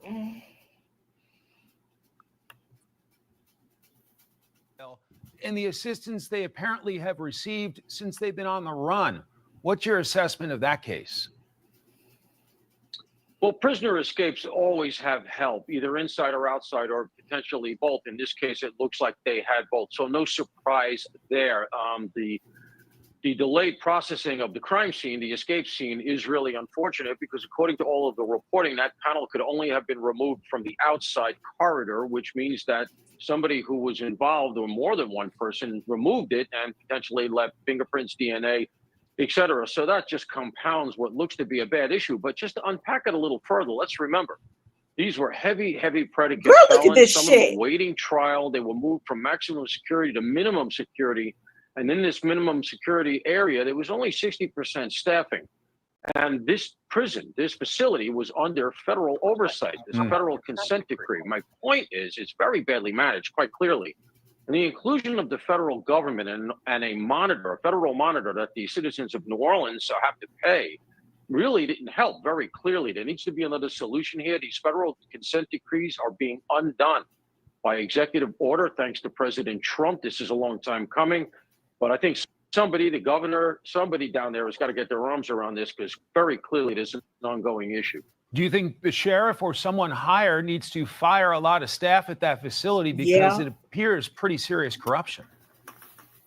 Absolutely. I mean, you really need a house cleaning here. And, think about it from the perspective of the police.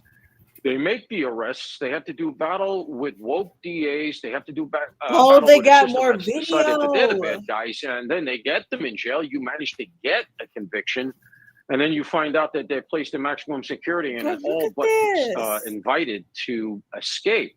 So it can't be very good for New Orleans PD morale.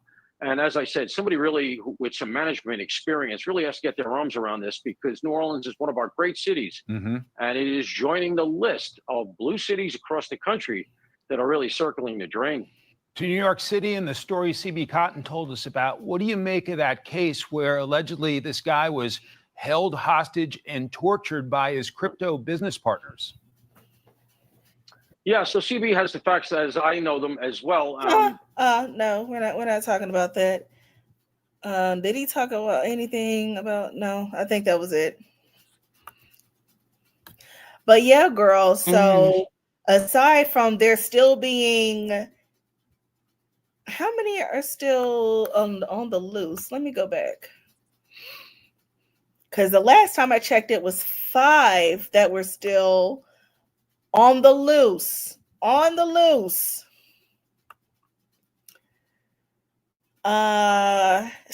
of the 10 were charged with murder or attempted murder.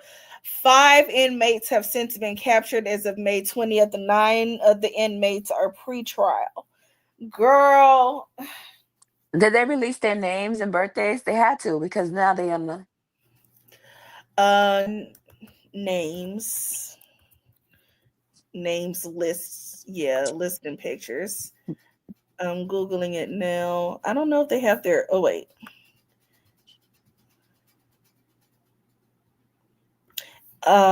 Shit. Hold on, girl. They got a whole Wikipedia page about this shit.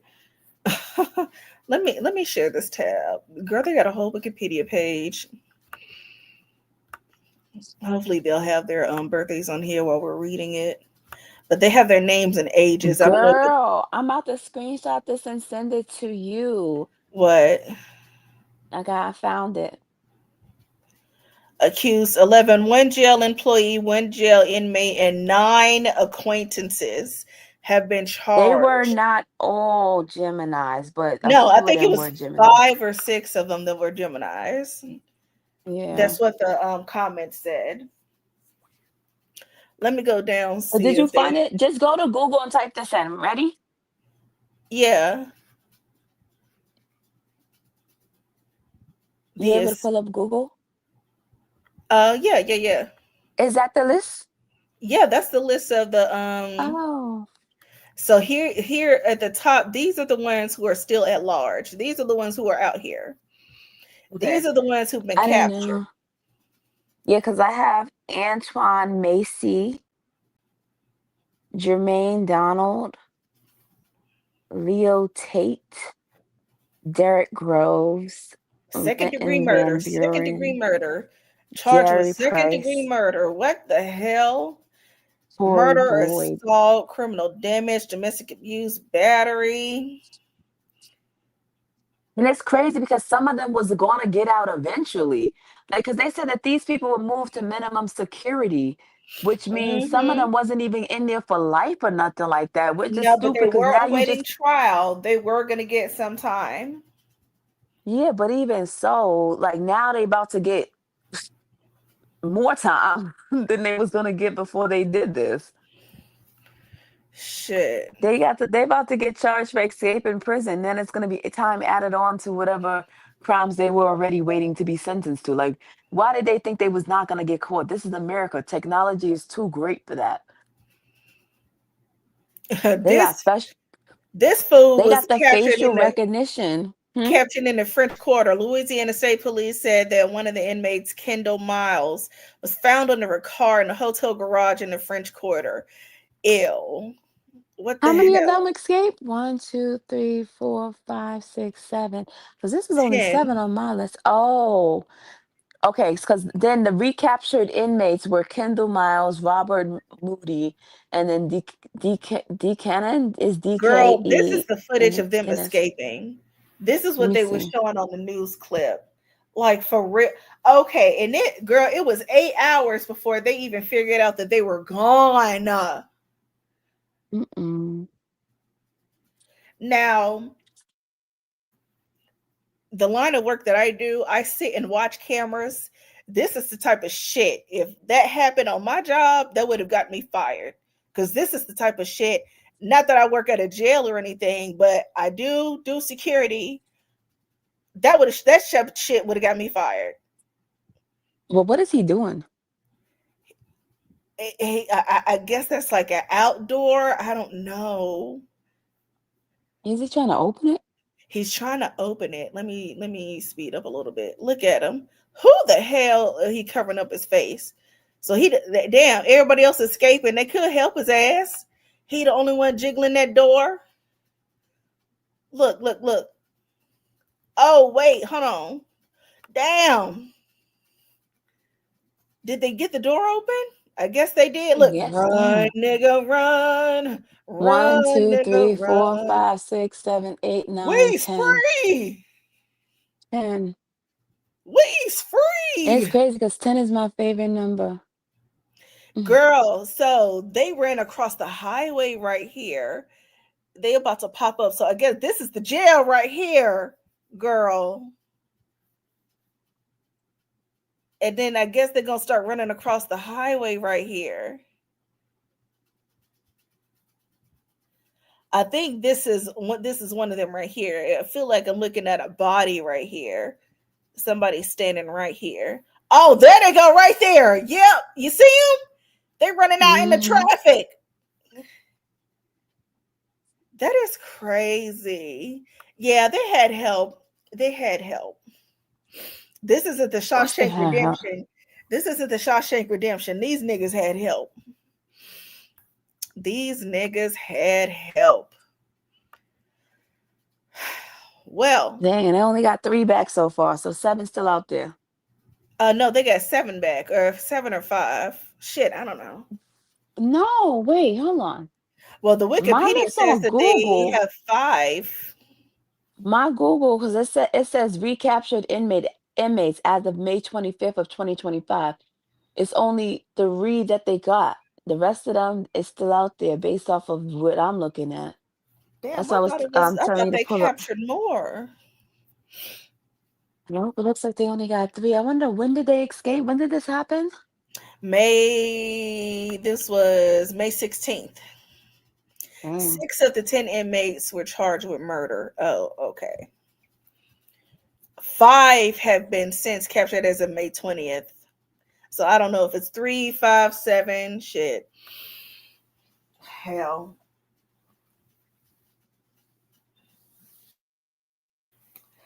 Well, none of them were Virgos, though. hell no. Mm-mm. A Virgo, no. We just know. Mm-hmm. Okay. Now let's get to this Hallie and doo-doo garbage. Doo-doo garbage. Ah. Hallie and her baby daddy doo-doo garbage. I know I had a clip. I'm gonna save that clip for a second. I think there's like an initial clip. She needs to shut the fuck up. Tia Kemp, Rick Ross's baby mama. She need to shut the fuck up because she talking out the side of her mouth. Literally, she twists her mouth to the side just to talk. Mm-hmm.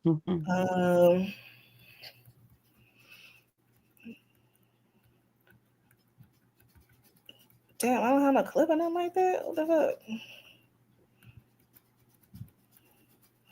Did I have a clip? Okay. Or is this just they're trying to say that after she was granted full custody that she's a shit mom because she had the baby Halo with a babysitter. That is a busy working woman. Leave her the fuck alone. Okay, I'll just play the Tia clip Tia Kemp.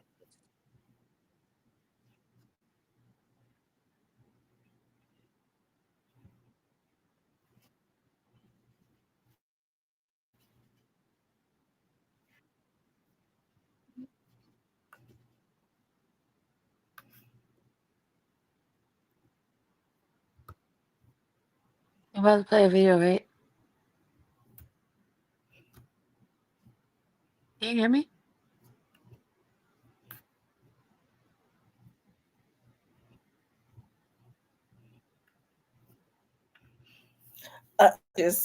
She's annoying. She's annoying. Okay. You know what? Let me see.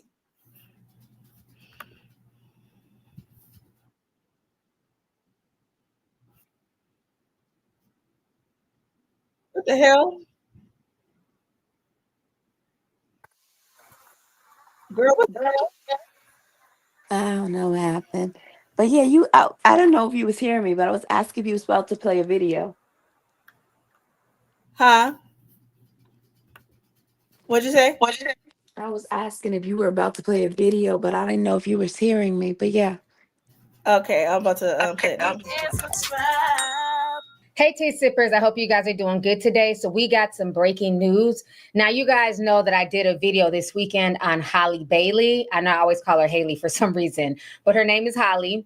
And I did the video on her this weekend because she was feeling really insecure about her body. And, it was a whole discussion that I had about snapback culture. Well, now breaking news. This just hit the internet not even 20 minutes ago. She is now coming out with claims that DDG abused her and attacked her multiple times. So now she's requesting a restraining order. So this might be where some of that insecurity about her body and things like that also stem from. If this man is not only physically abusing her, I can only imagine what he's doing to her mentally as well. So let's go ahead and read this article that TMZ posted. It says here, Holly Bailey claims DDG abused her and attacked her multiple times. Holly Bailey says she's had enough of DDG allegedly abusing her. She filed a police report and now she wants court-ordered protection from the father of her child, TMZ has learned. In documents filed Tuesday in LA, she claims things first got physical in January. They broke up back in October. Holly says DDG came over to pick up their son, Halo, and she tried to start a conversation with the rapper about a child visitation schedule. As she was buckling Halo in the seat, She claims DDG grew agitated and repeatedly said, "Get out my car, bitch." Holly says the baby was crying and she got nervous about DDG leaving with him in such an aggravated state. That's when they allegedly started wrestling, with DDG pulling her hair and slamming her face on his steering wheel and chipping her tooth. Oh my gosh. And you can see her chipped tooth here. Haley says she was in pain and crying, and although that stopped the fighting, she was still worried about Halo. So she remained in the car for the ride over to DDG's house, where she told his family what happened. Once they told her they'd take care of the baby, she left hysterical with bruises on her arms to go along with the chipped tooth. She attached photos of her alleged injuries in her request for a restraining order. She also alleges that DDG creeped her out in March when he showed up at her home and entered without permission and went into her bedroom and texted a picture of Holly's empty bed to her, along with the text, "Now I know what you've been on, LOL." Holly says she interpreted the text as DDG accusing her of having sex with other people. 4 days later, she claimed that he really exploded when he came back to her house. Holly told him that the baby was sick and she didn't want Halo to leave the home. She claims that's when he got verbally abusive and smashed her Ring camera and ran away with Holly's phone. As he drove off, she claims DDG threw the phone out the window and yelled, "Go get it, bitch." The incident prompted Holly to file a police report, and she says she also has Ring footage to back up her side of the story. It was also around this time that DDG claimed that he'd been on X fighting to see Halo for months. Wow, I remember that. So I'm driving hours to go get him, and then I get there and I can't get him, or I can't see him. My son is sick right now. I want to see my son. I want to hold my son. I want to, you know what I'm saying? I just want to comfort him. I want to put him in the shower, get some steam in his nose so he can feel better. I don't get the chance to do that. I get pinned against the wall, and then everything else is variables on why I can't see my son. You feel me? Because I don't get the chance to be a dad when I want to be a dad. Like, I don't give a fuck about hanging around those girls. I want to be around my son. You feel me? But since I can't be around my son, I'm obviously going to work. I'm not going to sit in the crib, look at the wall and cry about it. You know, I'm going to go work. So it's like every single day or every other day, I'm trying to see him. I'm trying to get him to come over or whatever. I never get him dropped off. I always go pick him up. I live far as so I'm driving hours to go get him, and then I get there and I can't get him. Or I can't see him. My son is sick right now. I want to see my son. I want to hold my son. I want to, you know what I'm saying? I just want to. Huh? It's replaying. This played already. What do you mean? That part. It seemed like it started over, no? No. Play it again. It sounded like we just heard this. Oh, I was gonna fast forward because he's sitting there fucking lying. But here's the thing, though. One of the things that men don't understand is this. If you really want to see your child, that's what the courts is there for. The same way how women take men to court, he could have taken her to court for custody. He could have taken her to court for custody, but men don't be wanting to do that. They want to sit there. Because the little bit of time that he did have the baby, he had a camera in the baby's face, or he was leaving the baby with his mom. Most men are like that, and that's the reality of it. But at the end of the day, it's like this. If he really wants his time with his child and he doesn't want the drama, he should have gone and got a custody agreement. She also could have gone and got a custody agreement. But at the end of the day, he's getting provoked and he feels like he could physically put his hands on her, which is wrong. At this point, she definitely needs to do that. Restraining order. But I also feel like the child needs to be with his father. So even if they do custody agreement, a lot of the times they gonna make both parents do parenting classes. If he does the parenting classes and he meets the court's expectation, then I think it's worth him being able to fight for those custody agreement rights, so that this way they don't have these issues. But until then, unless they could come up with a mutual agreement. Like me and my son's father, we used to really go back and forth. We ain't never have to go into the courts, but we came up with an agreement to where he picks my son up on Friday nights, he keeps him for the weekend, then on Monday he drops him off at daycare, and then I pick him up for daycare. We avoid each other as much as possible just to avoid the drama. And that's what works for us. But luckily, when I offered for him to get the baby on the weekends, he didn't start saying, "Oh, I don't want to have a baby every weekend." Like, he didn't give me a hard time. He agreed to it.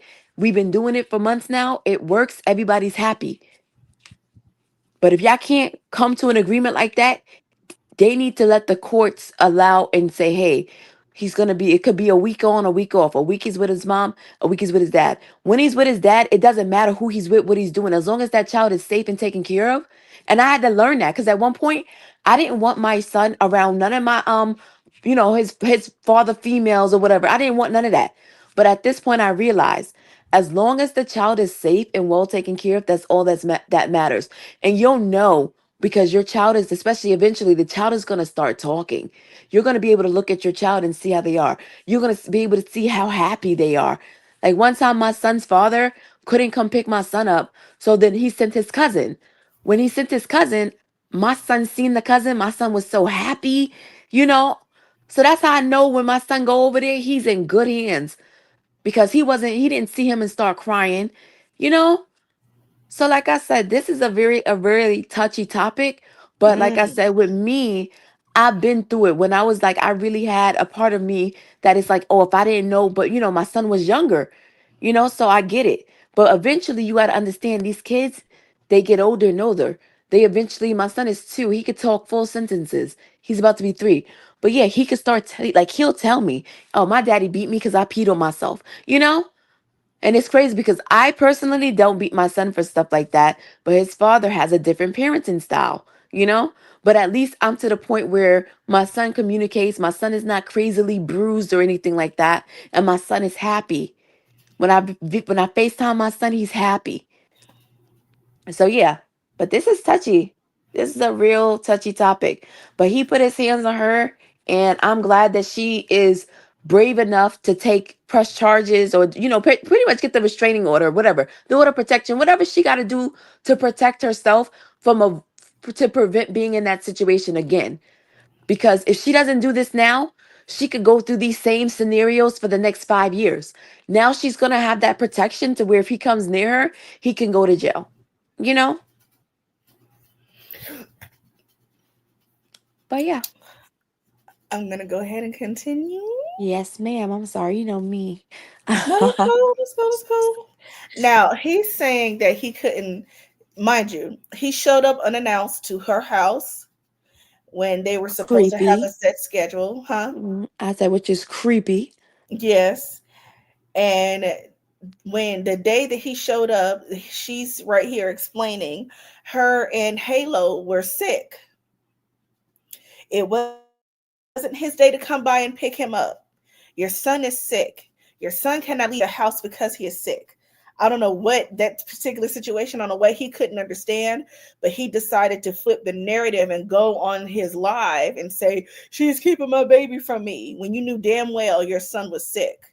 He said in the live that his son was sick, but he didn't tell the whole story. He didn't say that he showed up unannounced. He didn't say that he was banging on her door and snatching off her Ring camera, because that's in the police report also. I'm going to go ahead and play.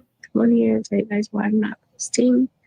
Me and Halo are very sick. We have RSV, and we do not feel it at all. So sorry I haven't been posting snaps, but I've just been using all my energy to take care of my baby and myself.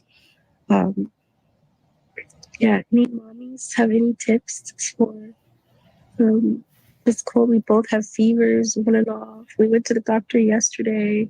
She gave us medicine. She just told us to rest, lots of fluids and everything. But any other tips would be welcome. We need it. Love you guys. For Holly, though, that final straw came just last weekend when she said she was vacationing with Halo and her sister in St. Lucia. She says DDG texted her links to social media posts claiming she was on the island with a singer named Brent Faiyah. Holly replied, "Not with any man out here. I wouldn't do that. I have Halo. Please let me enjoy my Mother's Day in peace. I hope you're okay and feel better soon." The judge. Okay, so he took that out of context also. I think Brent Faiyah, I have no idea who that is. This is my first time hearing about him. He was literally down there at the same time. Hallie took Halo down to St. Lucia because her sister Chloe Bailey Chloe owns a house in St. Lucia, so that's where they vacationed.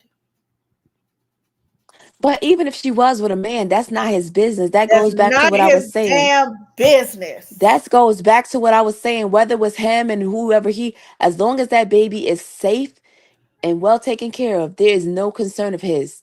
And you know it's crazy because she with Burner Boy now. I think he ain't trying to run up and get done up. Like what? No, that's Chloe. Oh, Chloe my was with bad. Burna Boy. You see, I don't be. You see, I try to keep up, but I I think could that was barely just a keep up. little fling. I think she just wanted some D. She So knows not to that's the take these niggas sister. seriously. Yeah, the sister was with Burna Boy, and Chloe is the one that owns the house. Chloe bought her. Listen, Yeah, so like, why? What's with all this posting online and breaking into her house and sending her pictures of her bed? I think she's gonna bring that up also. That's what so. in the what is that thing called with Joe? Uh, you What in the did you watch U the is did you going watch the on? last season? Did you watch No, it? I didn't watch the last season, but I know from what I remember that was some real stuff. Yeah, Like what? exactly.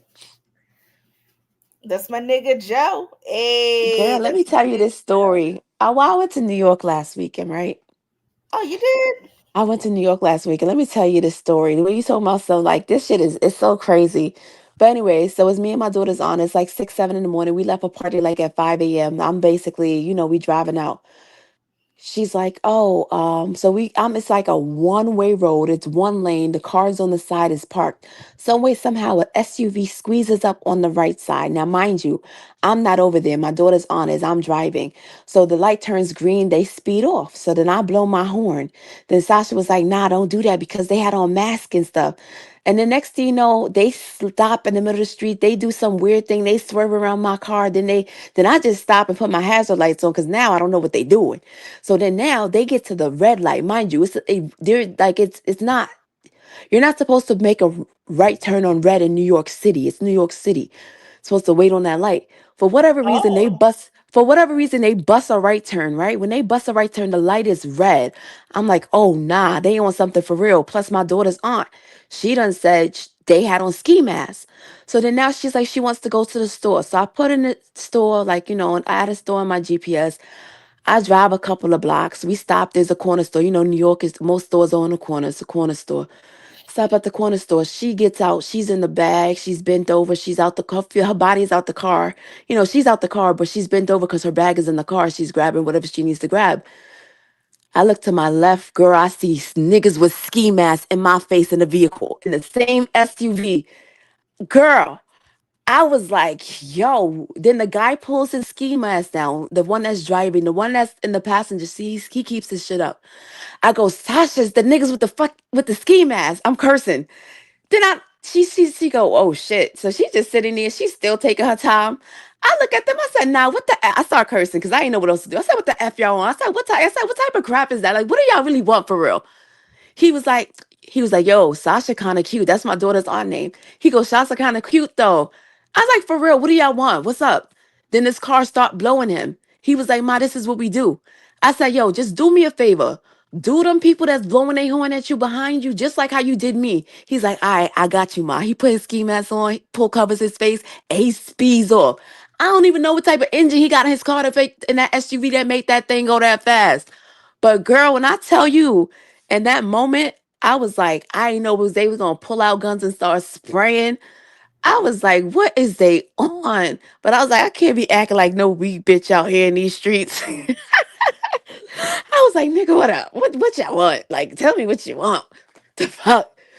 that's just Yo, New York niggas for you. Peaches, I didn't know if we was gonna get robbed. I didn't know if we was gonna get shot up. Cause I'm like, whatever. I know guys like that. If they rolling like that, that's you just left the club hours. They looking for they looking for prey.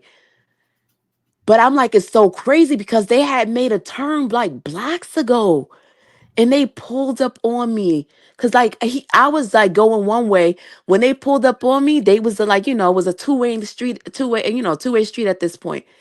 And I turned to my left and they right there. And I don't even know how long they was right there.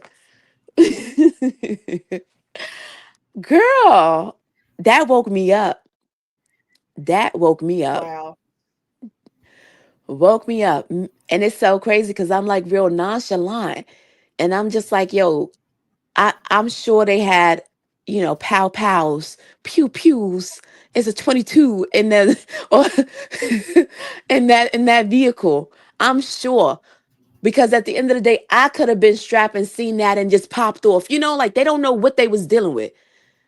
So at that point, I was just like, girl, that was just an eye-opening moment for me. I don't know what their intentions are. I don't know if they was looking for somebody to rob. I don't know if they was looking for somebody in particular. But yeah, that happened in New York. And girl, I was just like, man, I'm glad that, once he pulled his mask down, and then when he said the first thing that came out of his mouth was like, oh, Sasha kind of cute. I'm like, yeah, So he did he don't know want. Sasha? No, he just was like I said, because the only reason why he knew her name is because I said, yo, Sasha's the dudes with the ski mask. Because remember, when she said, oh, they have on ski masks in there, because I blew my horn. She was like, nah, they got on ski masks. Because I literally blew my horn when they did that thing at the light and sped off in front of me, like went around me, like I blew my horn. She was like, they got on ski masks. So when she said that, I was like, okay. Then after I said, okay, I'm gonna chill, they swerved around me. I'm like, nah, I'm really gonna chill. That's when I put my hazard lights on. I wasn't expecting to see them again. Girl. But New York is crazy. It definitely reminds me of why I left, girl. But people is crazy. People are crazy. It sounds like DDG is too, but let me get back to the video. I don't know why, but I had Granted, to tell y'all Holly, that a story. domestic violence restraining order requiring DDG to stay 100 yards away and gave her permission to take nearly 18-month-old Halo to Italy, where she'll be filming a movie for 2 months. DDG also has to stop posting or streaming about her and their child. Holly claims her ex has been whipping his fans into a frenzy by trashing her when he goes live on his live streams. So let's go ahead and read this text message here. So he sends her a picture. He says, this is foul, bet. Then he also sends something from DJ Academics that says DDG can't see his son because Holly took Halo to go be with Brent Faya in St. Lucia. Treacherous. And then he says to her, you think you're hurting my feelings when you are really just ruining your own image. This is a terrible look, makes you look disgusting and evil. Then he says, enjoy your vacation. Happy Mother's Day. But just have the same energy when it's my turn to have him. I'm on the same shit. This is a man that I've honestly seen on TikTok running behind spicy Latinas and, with all these TikTok baddie influencers. Se cree que es mío y tú por ahí repartiendo tortillo. Uña francesa. Te voy para allá, me voy para allá, vienes de lado, pero le cae. But it's funny that, God forbid she's on vacation with another man. And she wasn't. This was some type of rumor, but look how he's responding. It's always funny when you pull a them on them, they get upset. Now, what's disturbing is it seems to me like DDG has been trying to ruin her reputation for a while because he did an interview not too long ago with his streamer buddies where he put it out there that they were on a break and he said that basically Holly cheated on him. And it's just like, why are you telling the world this? Do we even have any proof? But ever since he planted that seed, people have been trying to connect who Holly could be with. Yeah. I feel like being in a relationship slows you down. No, I do, for sure. She cheated on me. What? On a break. On a break. How long was the break? Nah, that's cheating. Like a month, 2 months. That's cheating. How y'all on a We got break? back That's together. not cheating. Y'all was on a And then I break. just She was started free to cheating do on what her. she wanted 'Cause I to couldn't do. get over it. I couldn't get over it. And I'm like, I listened to music. I'm like, I couldn't get over it. The fact that Holly and Chloe were in a tropical, they were in St. Lucia on a tropical vacation. Academics wrote this. He says, Big AK was right all along. Haley went to St. Lucia with Brent Fayez and took DDG's son with them. Just putting fuel on the fire. And then that's when DDG hit her up and was upset and felt away. But again, he's been out here doing him for months now. Why is it an issue? She has moved on. She says she hasn't moved on with this guy. But even if she was on vacation with him, why is that an issue? She can still kick it with him and leave the baby with her sister and with her family. The baby doesn't have to be anywhere around Brent. So this is just disgusting how they're over here trying to like degrade her and go in on her just to, amp him up. And I think his response is disgusting. This whole situation is extremely sad. And I feel bad that she's going through this, but I'm glad that instead of her going on live and doing a big spectacle like he would have done, because he loves attention, she went straight to the police and she brought receipts. You can clearly see, the bruises on her arm, the chipped tooth and everything else. And that's how you do it. I'm not going to argue with you back and forth. I'm going to go ahead and press charges. And this is sad because he's always acting like he's the victim. He's always looking for attention. I feel like this whole pregnancy and, her having the baby, it was nothing but a ploy for him. A lot of people had not been checking for him for a while until she had this baby, and it helped revitalize his career. That's why he wants to, constantly cry when he can't have the baby and put the baby on stream. But again, ladies, this is why we have to be mindful of who we have kids by. I remember a lot of people were warning her. A lot of people were saying he's no good. He's an attention whore. He's just using her. And unfortunately, a lot of us have to find out the hard way. But I'm glad that she's realizing that she does not deserve to be abused. She does not deserve to be hit. And she's doing something about it. So I wanted to go ahead and make this video to let y'all know what was going on and give you guys the update on Holly. So let's go ahead and get the discussion popping. I look forward to hearing from you guys. Please leave a comment down below. Let me know your thoughts on this entire situation concerning Holly Bailey having to get a restraining order on DDG. How do y'all feel about this situation? Go ahead and leave a comment down below. Please don't forget to like the video. Feel free to share the video. Enjoy the rest. Yeah. And then here's a video of her on now, she didn't say his name. She just said that she had to go to the dentist. She had plenty of opportunities to put his ass out there. My regular cleaning, and also because I chipped my tooth and I'm just a little nervous. I've always been a little scared of the dentist, but I'm going for my regular cleaning, and also because I chipped my tooth. Like, okay, so apparently he was picking up Halo. He was aggressive, calling her a bitch. Now, when your child is being picked up and the baby's father is acting that way towards you, you're going to be really apprehensive about letting that child go with them, especially if they're acting in such a manner. So I guess they tussled when she was putting Halo in the car because he was grabbing on her, and she didn't want Halo to go with him driving that angry. I think she may have been in the passenger seat, and it does say in the police report, she detailed it in the police report, that he grabbed her, of course, but he hit her face on the steering wheel, and that's how her tooth ended up getting chipped. Yeah, that was explained a little bit earlier. But yeah, and I'm just glad that she actually decided to go the legal route, because he had the opportunity to be the bigger person and try to go get custody the right way. But no, he wanted to sit there and try to be a woman beater. And look at what you got now. But hey, I am happy that she's brave enough, because like I said, a lot of people are not even brave enough to actually report that. Like, I know people in those type of situations, and they literally are scared to go to the authorities to make sure that they press charges. And it's sad, but and yep. she has more evidence. She has ring camera evidence, Yeah, that's more than enough proof that what she's saying is definitely some truth to it. But now he's gonna be so. I wonder what is he saying about the accusations, because they're probably gonna be accusations until, like, what is he saying?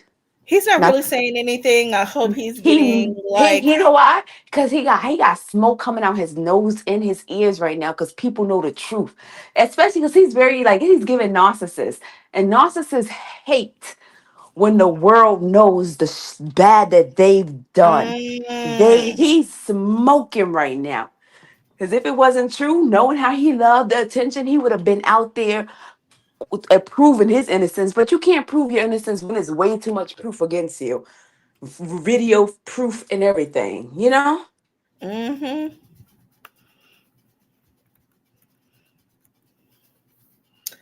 Okay. Anything else about doo-doo garbage?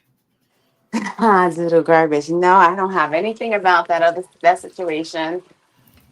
Yeah.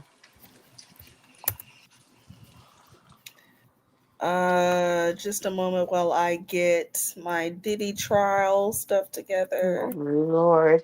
This is another thing we done talked about multiple times in the past. So this is an update in regards to our views on this whole Diddy and Cassie situation. Did I say it right? Yes, thank you. Ha, ha. Diddy trial.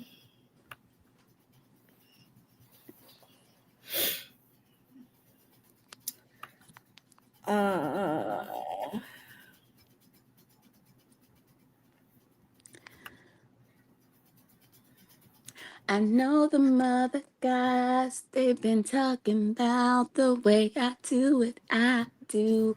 They heard I was good, they wanna see if it's true. Come on now. Eh. They know you're the one I I wanna give wanna it give it to. to. I I can can see you see want, you want me to burn. but Oh, it's wait me, now. me. You out. I've been waiting. Think you I wanna think I make a wanna make a move move now. now. Baby, tell Baby, me tell if you me if like you it. like it. Tell Eh, me eh, if eh, you eh. like it. Oh yeah. Hey, think I wanna make a move now. No, tell me if you like it. Baby, I can love you all the way down. Get you right where you like it. I promise you like it. I swear. Now these lyrics are trash. Ba, ba, ba. Just relax and let me And make kickball a change. move. Let's keep it, let's keep it between me and you. Now I am thinking wanna make a move. Now, baby, tell me if you like it. Tell me if you like it. Oh yeah.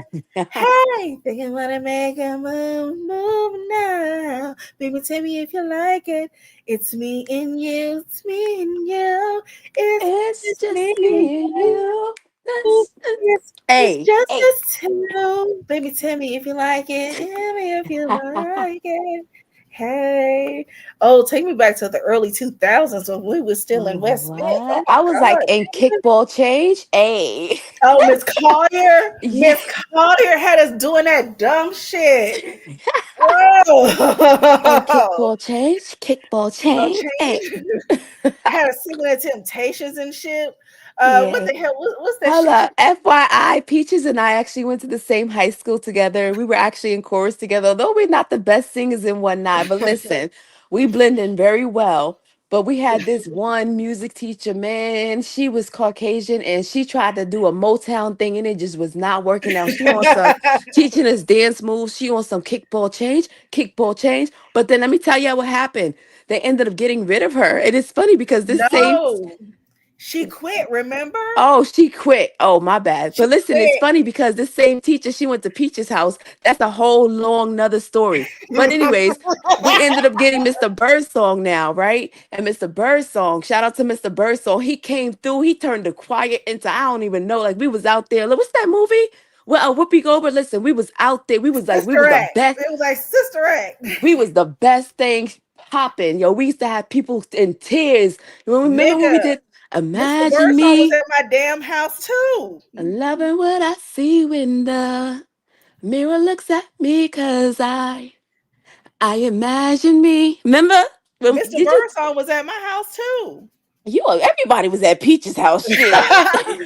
Cause he was teaching like elementary after school, and now Darian, my nephew, he's 24 now. He was in elementary school at the time, so he had after school, and Mr. Birdsong was teaching after school at Ashley Park with my nephew, and then he ended up talking to my mom and just and then on top of that, he knew my pastor too. So my nephew had a whole bunch of behavioral problems. Girl, the whole community was trying to help my nephew in his behavioral fucking problems. Girl, it was a whole thing. So yeah, so he was teaching us, And then after we got out of school, he would go to Ashley Park and teach my nephew. Mm. But yeah, Mr. Birdsong. I'm friends with Mr. Birdsong on Facebook. Nice. I don't even think I have him on there, but yes, that man came through. He had us the best choir out there. I ain't even gonna hold you. But Was he yeah, doing Motown at the Met, or was that Mr. McLeod? that was, I don't, Mr. McLeod sounds familiar, but when we sung, see, I don't know. I remember, see, I don't know if you was there when we did that Imagine Me, but we sung like, Yeah, we okay, were. I we had a was. whole concert, but we also did, he also came through and we did a Motown one as well. But I don't Yeah, remember if that was the Motown at the Met. same. Yeah, we definitely did It a, was a whole play. yeah. But I don't remember if Imagine Me was that performance or a different performance. But I think it anyways, was a different performance. That and an incredible God deserves an incredible incredible praise. Yeah. praise. Oh, girl. I sound Girl, way better in the shower. because I'm like, I remember that song slightly, slightly. There was another one that I just sent you the other day. Remember what song was that? What song was it? Girl, what song was it for real? It was a song that we did. Mr. Birdsong had us do that. It was a Negro spiritual that he had us singing. I sent it to my other Well, my group chat, Elijah Rock, but I think that may have been with Mr. McLeod. I know a song now. Hallelujah, hallelujah, hallelujah, hallelujah, hallelujah, hallelujah. Hallelujah. He is It's Yes. wonderful. Yes, Yes. that song. We need a fucking chorus reunion or something because Listen, I bitch, mean, like I said, I ain't the best singer, but I blend in very well. you are alto or soprano. I think you were soprano. Alto. No, girl, alto. Oh, you were on the other side with the whack ass altos. Okay, I forgot. Whatever. That was definitely alto. But man, But those was the good old days. Did you find that Cassie stuff? We started off seeing Cassie, then we started talking about high school days. yeah, oh girl, take me back. Take me back. Mhm. I did, but I kind of wanted to do shorts instead of crumbs all over my laptop. I wanted to do shorts instead of because I didn't want us to get copyrighted with stuff. Yeah, and then we already over 2 hours time too. I know we gotta get through Diddy. Ooh, ew, gross. We gotta get through Diddy real quick.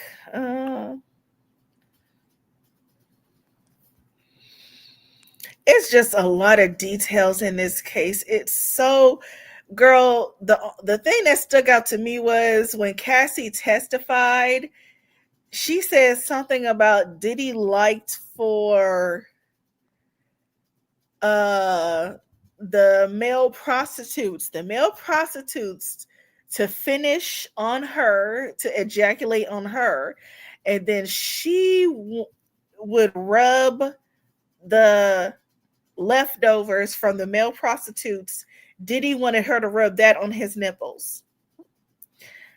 What in the Okay, so what? girl, But what the but here, my whole thing is this: if you had a one situation with a man and that's what he had you doing and you didn't like it, why you didn't just leave that situation alone? she Because has left before, but he was in such control of her life.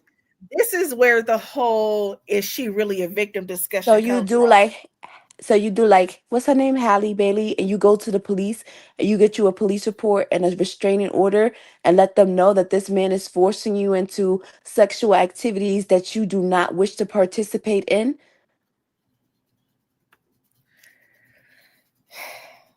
Exactly. But you keep doing it. You know why? Because this man got mad money. You're going to be set for life. And for the moment, you're just going to do it, even though you don't really want to do it, but you're going to do it. And you know he's a little abusive too, but you're not going to go to the police. You're going to keep staying in this situation because You know, maybe a number of factors. Maybe you also might be afraid. So I get it. Maybe she's afraid, like, this man is who he is. If I go to the police, nobody's gonna believe me. Whatever. At least she could say she tried. She didn't. She lost her dignity, and that's why she was in that situation. And Yeah. it's okay because it happens to the best of us. You know, you went through Yeah. it. You healed through it. You have a man that love you now. Focus on that. Like, leave the past in the past. Why keep reliving it? I do have, well, she has to, because she's on trial. And she's literally about to give birth if she hasn't given birth already. She has, So, and that's the thing, all of this stress while you're pregnant with somebody else's kid and you have to talk about your sexual experience. Like, the child is feeling all of this. And the only reason why she has to is because she chose to.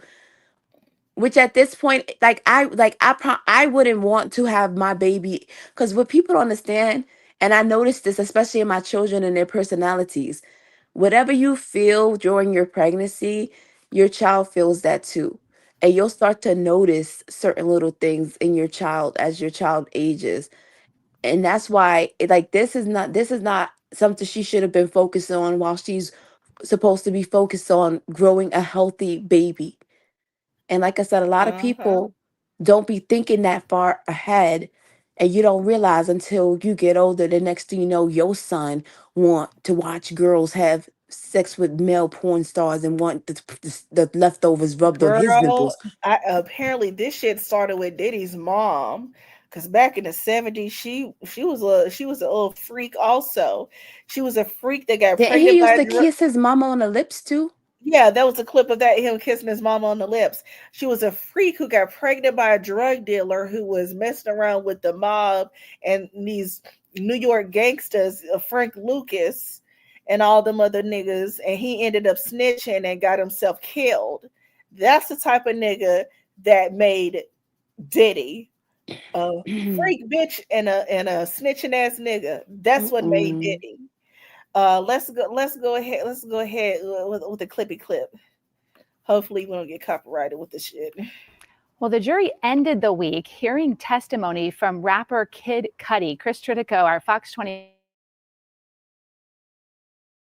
more about this. Kid Cudi, Chris, testified that Sean Combs broke into his home. He believes Combs was behind the firebombing of his car.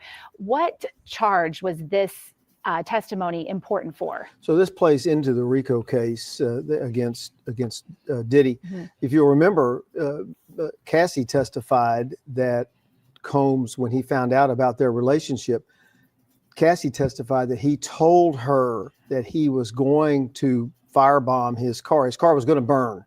And now you have testimony that it in fact happened. And the defense cross-examined him and made him admit he does not know what happened to how his car burned. But come on, the jury's going to make this critical connection. Combs said, I'm gonna firebomb this guy's car. His car was broken into, the top was cut, and a Molotov cocktail was thrown into it and it burned. That's not a great leap here, circumstantially, to conclude that it was Diddy who did that. So prosecution is looking to prove these federal charges of not only sex trafficking, but racketeering. And so this testimony, you're saying, goes toward that there was an organized crime situation going on. Correct. And that's in the indictment, and it's one of the elements they have to prove. Okay. Ventura's longtime makeup artist also testified on Thursday. She had direct knowledge of the violence against Cassie Ventura. She was present in a hotel room. I don't know if it was the day that we've been talking about, but she was present in a hotel room with Cassie Ventura when Combs went into her room, Cassie's room, door closed. She hears arguing, screaming, things being thrown. Combs storms out, and then she goes in, and Cassie is curled up, crying. She's got bruises and cuts on her face, and she has to help her, not only console her, but then make her up for wherever she was going out. So she did not witness the what caused it to happen. But again, circumstantially, we can conclude, and the jury's going to conclude here, that it was Combs who did it. She was not hurt when he went in. and she was when he left, Mhm. and she had to make it all up. And she admitted she didn't go to police because she was scared of him too. Right. So the jury now has 4 days off. The judge told them yesterday, do not watch anything as far as media coverage goes. Do not have conversations about this trial. How difficult is that, though, for the jury to do? Well, you have to assume, and you have to have faith that the jury's going to follow the judge's orders. And I've been in the big cases that I've been in, the judge really tells them, don't watch TV at all. If you're going to have trouble with this, just don't watch TV. Don't pick up the paper. You almost can't go on social media either. Right. You can't even look at your phone. Right. Stay off of it altogether. And you have to have faith that the jury is going to follow these orders. You're in a huge trial. They understand that if they violate this order, that it likely is going to cause a mistrial, and they have to start this over again. And there's millions of dollars on the line here if they have to start this trial over. Yeah. All right. The judge says they are on schedule for the trial, and next week a former employee will be on the stand. That's going to take place on Tuesday. Chris Tritico, thank you. You bet.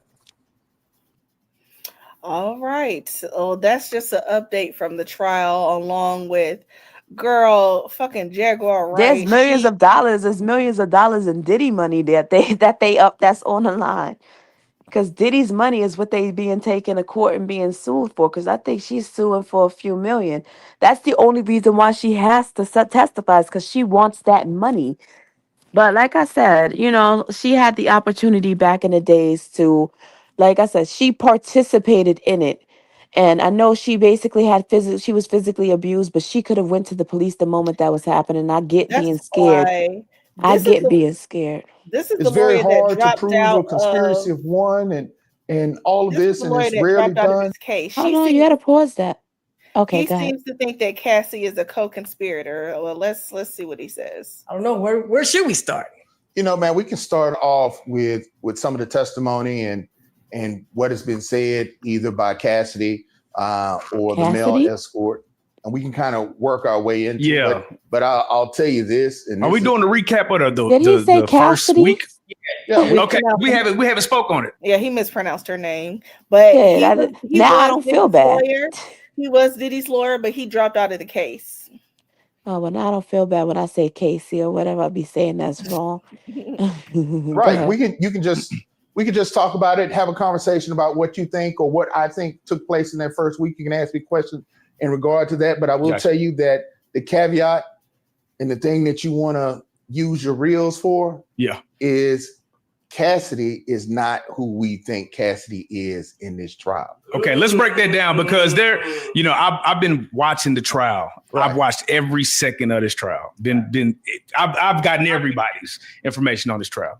So let's start here, right? We have Cassie on the stand, right? She's pregnant. Mm-hmm. They threatened mistrial because they feel like they're rushing Cassie off the stand. Is this a usual practice where you have a pregnant woman that's testifying, where the defense is like, y'all are kind of rushing us. Why didn't y'all put her first if y'all were going to do that?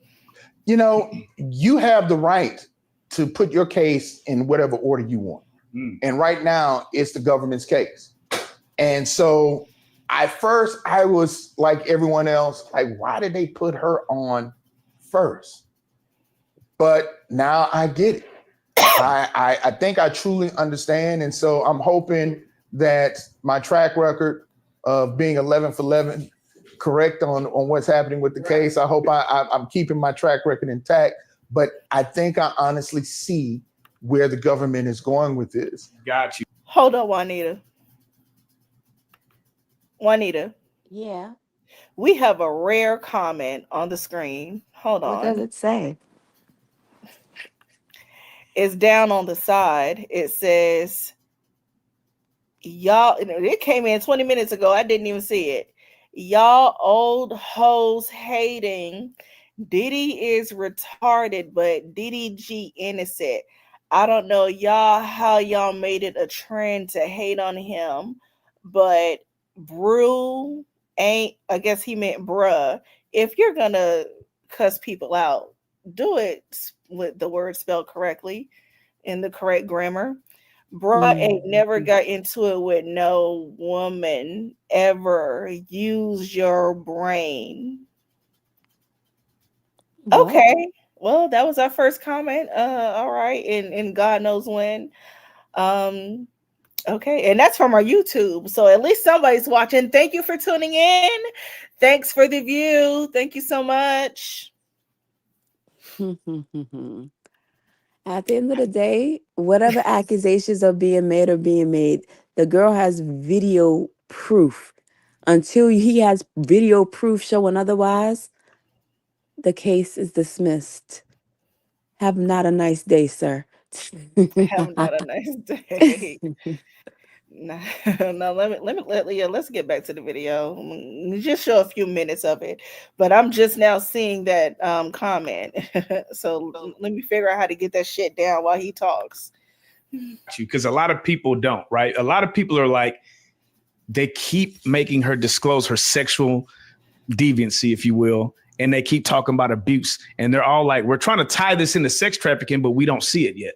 So where are we missing this? Like, I think honestly, the whole thing with the sex and the whole thing with the assault, smoke and mirrors. The prosecutor is basically putting that up, and the defense is biting on it and really defending that when that's not really the crux of the matter. So if you look, there are 2 allegations of sex trafficking. There are 2 allegations of sex trafficking. There's the racketeering, right? And then there's 2 other charges. I'm trying to think of what they are. Somebody look that up real quick. Real quick, I have them. I have what they are. So it's the 2 allegations of racketeering, and then transportation to engage in prostitution. So those is 2 counts of that. And so you think about it. They didn't really allege that Cassidy was sex trafficked. Right? They didn't really allege that she was brought or prostituted. So right, because it seems the other way around. It seems like yeah. So at first I was kind of like, okay, what are they getting at? What is the prosecution really wanting to prove with having her on so early, and why did they put the male escort up first? Right. And so I'll tell you right now that the 2 bombshells are later to come with the 2 individuals that they're going to have and come and speak to how they were sex trafficked and how they were transported. How did they get there? Now, you can almost think that the first escort was part of that, right? But he really, in essence, even though sex trafficking, the laws on that are broad, right? They started off in 1909 or 1910, and then they were amended later on, I think in the 80s. But the thing is, they're so broad, he could be basically used to prove sex trafficking, because remember, it was a time that both Diddy and Cassie said, let's bring him to New York. And so they flew him in to New York. Now, as broad as the law is, we could be looking at part of the transportation, part of bringing him in, compensating him to perform a sex act. And so that could be part of it. But the thing is, you really don't need the coercion of the collusion of Cassie and or the whole issue with her being beat and traumatized and all of that to prove these cases. So why are you really emphasizing all of this? Right. Why? That's the question. Why? And so the bombshell is this. Real life street stars. Racketeering requires a conspiracy. And so I was listening to some of the other lawyers and people talk about it, and it's like, well, it's very hard to prove a conspiracy of one and all of this, and it's rarely done. Cassie is not here to prove anything other than the racketeering, because She's the co-conspirator. Ooh. Let's break that down.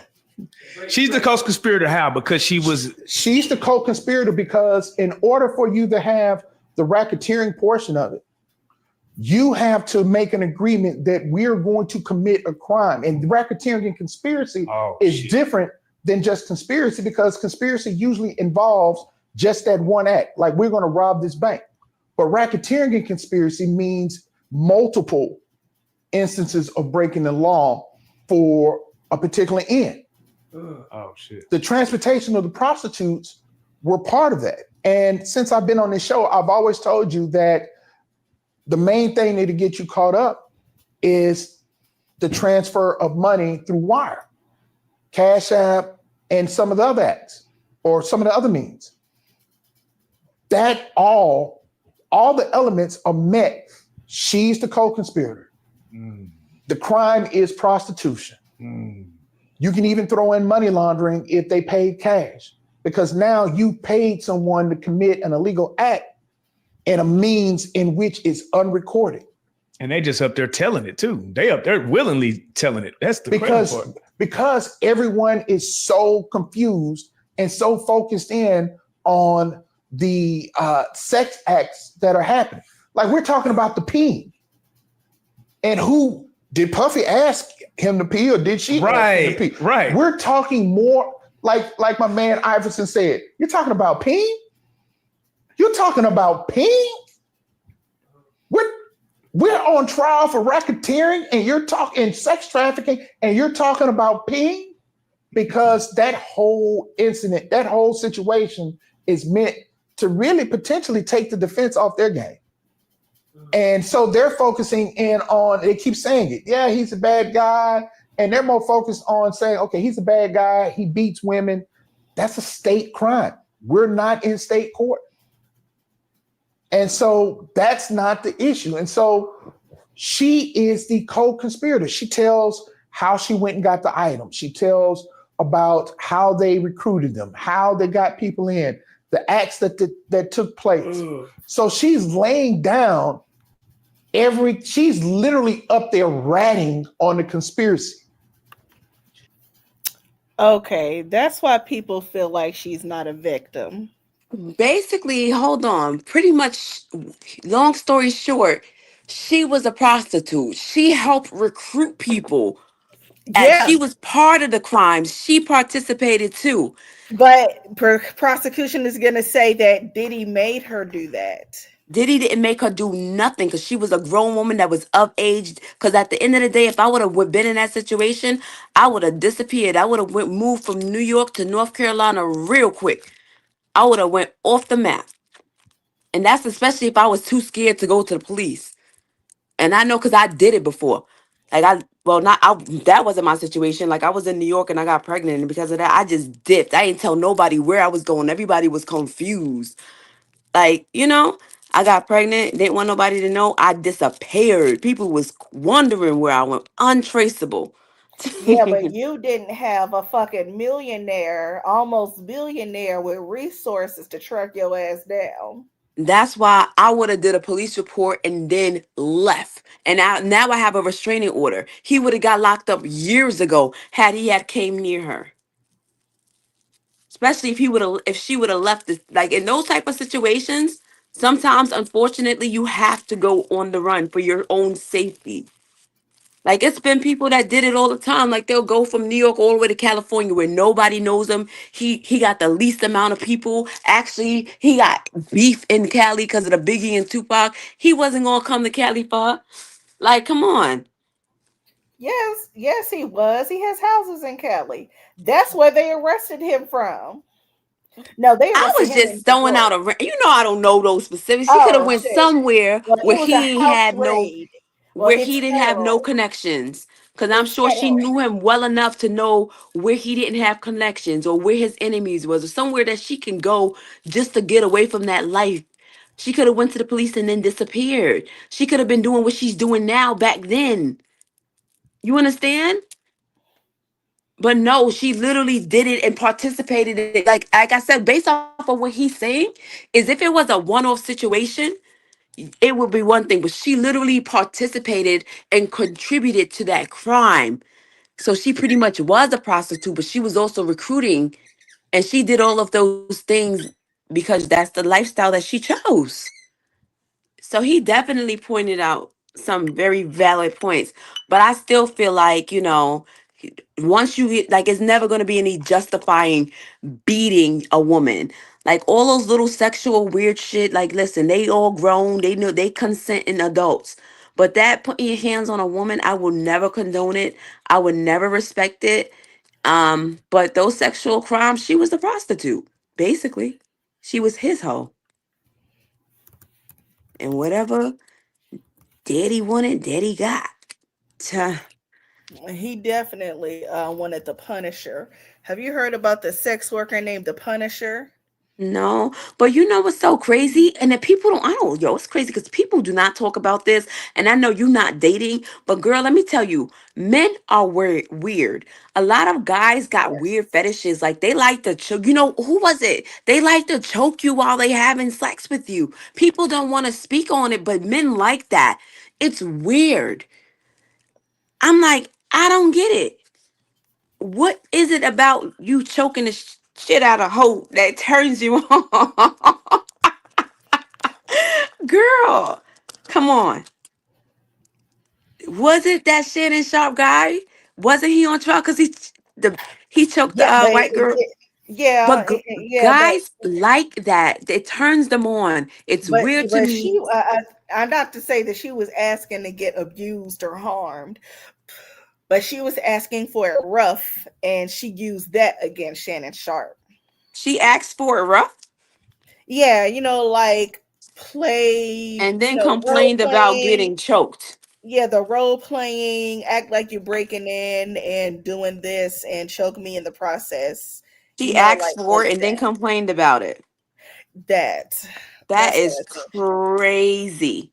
But like I said, some women love it, guys love it even more.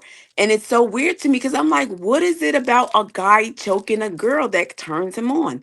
I don't understand it. I understand that guys like it and some women don't care. But I just be wondering, I be scared. Like, well, are you trying to see me hurt? Is that what's turning you on? yeah, Because that kind of I'm wondering who got taken down by the Punisher. But let's see. And tonight with a Pix 11 exclusive out of the Diddy sex trafficking trial. We're hearing directly from one of the escorts that testified today, a man who was introduced to jurors as the Punisher. 51-year-old told us that based on his experience, he didn't know what alleged crime he was testifying about. Sheree Hayes was a prosecution witness, though some believe he helped the defense. Our Anthony DiLorenzo joining us now. Anthony, you were inside the courtroom, and then right after you spoke to Mr. Hayes, who is relieved, he says, right, that all of this is over. He certainly is. He told me that he never looked at Diddy, even in the eye, but was not intimidated at all by his presence on the stand, saying he was there just to tell the truth. But as someone who makes his living as a male dancer, wants people to know that he would never do anything to hurt a woman. My testimony had no violence and no aggression and no anything. It was really like a surprise to me, to the fact that I was even called to testify. Hours after leaving the witness stand, an escort named the Punisher spoke to Pix 11 about his surreal experience on the stand in the Sean Combs trial. Was it intimidating sitting in front of him telling the story? It was not, because the story is honestly what happened. His real name, Sheree Hayes. The 51-year-old has been working in the adult entertainment industry for 30 years and recalls taking a phone call from Cassie Ventura in 2012. Cassie is the one who always handed you the money? Yes. And she's the one who always set this up, except for that one weird text that you got? Exactly. This was his first foray as an escort, but says he would never participate in the so-called freak-offs had he thought Cassie was being coerced. I literally can't say that any part of my experience gave me any cues that this was a woman in distress. More of a fetish type of scenario. He says Diddy was directing the two, but never aggressively. Now that he knows about the sex trafficking allegations, regrets his participation. I'm just hoping that I'm not viewed as somebody who a big dick did something deviant to Cassie or contributed to her experience in a negative way. Also on the stand Tuesday, Ventura's mother, Regina, who showed photos she took of her daughter's alleged physical abuse, and an email from Cassie fearing that Combs would release a sex tape or hurt her if she didn't pay him 20 grand, a sum he later returned. Combs' former personal assistant, David James, also testified how he once accompanied Diddy to confront Suge Knight in California, armed with guns, admitting he later quit because he thought his life was in danger. So back to Mr. Hayes, the Punisher, says he stopped getting calls for freak-offs after failing to satisfy the demands of the job he was paid thousands for, something that he's actually written about in his men's health book without naming names. So it was jam-packed today at court. Yeah, Anthony, it was really like a wide-ranging and fascinating interview. I'm curious. So Diddy had all types of big dick deviants. To have But sex it's crazy. With But here's the thing. You got to understand that no relationship is perfect. And you also got to understand that drugs and alcohol was also involved in a lot of the stuff that they were doing. I'm sure that Cassie and Diddy had a lot of good moments where she was all down for it. Like how the guy just said, how she was the one who set everything up and, was, sending money, whatever she was doing. And, at the end of the day, she was a willing participant. So say, for example, if they had a drunk night or a night where she may have had an attitude and then Diddy's drinking, and some men get abusive when they're drinking. Again, it doesn't justify that what he did was ever okay. But apparently there was times when she was all for it. And it may have been one-off situations where they had too much drugs, they had too much drinks, there was too much personality conflicts, and then things went left and he put hands on her. Because, he apologized to her one time. I think he was like, Cassie, thank you for rocking with me through my hard times. Because I'm sure that he eventually acknowledged, that he probably did wrong. It's not I like think he that was a never took mind fuck. ownership. I think that was a mind fuck because he was accepting an award and he brought up Cassie's name. Yeah, because at the end of the day, he that was probably after she sued knows. him. That was after she sued him. But any which way, he knew what the fuck he was doing. I didn't know that was after she sued because I thought that was I don't know, because we talked about that. I think we played it She before. sued him initially privately. And then he got that it was the Lifetime Achievement Award. And then it was that November where she sued him again and he settled the next day. So he knew that shit was coming. I don't know why he decided to fucking taunt her on national TV. But yeah. Yeah, but that like he's a narcissist. He does narcissist shit like that, trying to make it seem like they were still cool, knowing damn well that she sued him privately. But yeah, anything else you want to talk about? That was a whole lot. We almost 3 hours on this. Yeah, we had a lot to catch up on. We did. So the next time we won't be on as long our usual hour, but we had to catch up on. It's been a lot in the past few weeks. We've been traveling. The news been on some bull. This trial started. Oh, damn. One more clip. I forgot about this. This was a mess. Let me clip out and clip again. Yeah, how big is Diddy's dick? Whoa. Wow. Monetization. Yo, you remember that the band Danity Kane from making the band that Diddy had? So Dawn Richard, she took the stand also. Yeah, how big is Diddy's dick? Whoa. Wow. I get the 10 million now, man. Monetization. You're going too far. Yeah, man. I want to get my ass beat for 10 million. I want to get my ass beat for 10 million. Isn't it freedom of speech? You have freedom of speech? She took the stand too, and they are harassing the fuck out of her. Why they asking how big is Diddy's? You know what's so crazy? It's funny that they said that. Somebody said that, oh yeah, he was about to, pretty much take advantage of her. and she saw the size of his thing, and she said it was like a Tootsie Roll. So she was like, That's she what, wasn't even. yeah. But it's so crazy because what people don't realize is that, I don't know if you look it up, but the average size of a guy's PP is like 3 to 5 inches, and that's when erect. Look it up. Look it up. People be thinking like, oh yeah, dinglings are huge. Dinglings are some guys, don't get me wrong, they really packing. But look up the average. And this is the average. Even if a guy's dingling is 7 inches when hard, now that's considered big, especially when the average is 5.5 inches. So now think of it: 6-inch sandwich from Subways. That's 6 inches. So 6 inches is actually a lot, especially if, taking into consideration the size of the female anatomy and stuff, right? But yeah, most guys' dinglings are little, and I said it. That's You do crazy. You do got some guys that's packing, like, trust me. Like, God know who to give it to, though, because, like, listen. Like, is that what I have to look forward to? Like Vienna sausages? Like, what the hell? Oh, girl. Basically. I mean, Girl, like I said, yeah. Girl, most guys. I'm good. I'll just spin the record my damn self. I'm good.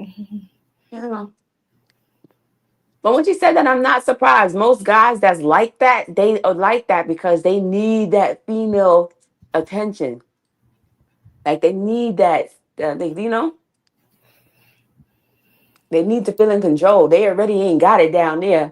But he had the money, though. Yeah, his money compensated for the Vienna sausage. So That's what I'm saying. Like, and like I said, when he's treating you good and it's little, you could work with it. But when it gets to the point where it's little, he's treating you like yeah, crap. your dick ain't big enough to be slapping anybody around, nigga. Basically. That's why he was able to keep that towel on when he caught her down the aisle. Wasn't nothing In the swinging hotel to room? knock it down. Yeah. Shit. I was like, how in the hell was he able to keep that towel on and he doing all that activity? But he ain't want people to see with that he wasn't packing for real. He knew the cover could make sure that thing was covered. Girl. Shit. But they would have been laughing. They would have been like, look at the little Tootsie Roll. Yeah. They would have leaked that a long time ago. Because look how it took for Cassie to come out for them to leak that. But yeah, we should be done for the night, y'all. We talked y'all Yes, heads we off. are. My dinner is cooling off. It's Sunday. Tomorrow's a holiday. I don't want to say Happy Memorial Day because Memorial Day is supposed to be remembering people who have died in the wars. Or I think, girl, I'm tired. I think How do that's people cook out for Memorial Day? It's kind of weird, but whatever. Are y'all doing anything? Nope. Okay. Well, everybody get their rest if they're having a 4-day work week. My work week starts Tuesday morning because I work third shift. So mine starts Tuesday morning as well. early Tuesday morning. But I may go into work Monday night. So, well, y'all have a nice Memorial holiday. We will see y'all in the next few weeks. Girl, my work schedule is switching. I still have every other weekend off, but now it's switching from the opposite week. So, yeah, we got to talk about the next time we go live. So, the next time we go live, y'all see us live. That's when y'all see us. Right. All right. Well, y'all stay blessed. Be blessed, stay black. Fuck the police. I think that may be it. Yes, y'all. And thanks for tuning in to Peaches and Dream podcast. Yep. And let me go ahead and get the stuff started. All right. And we will see y'all next time. Bye.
See, you never know where the cards may land.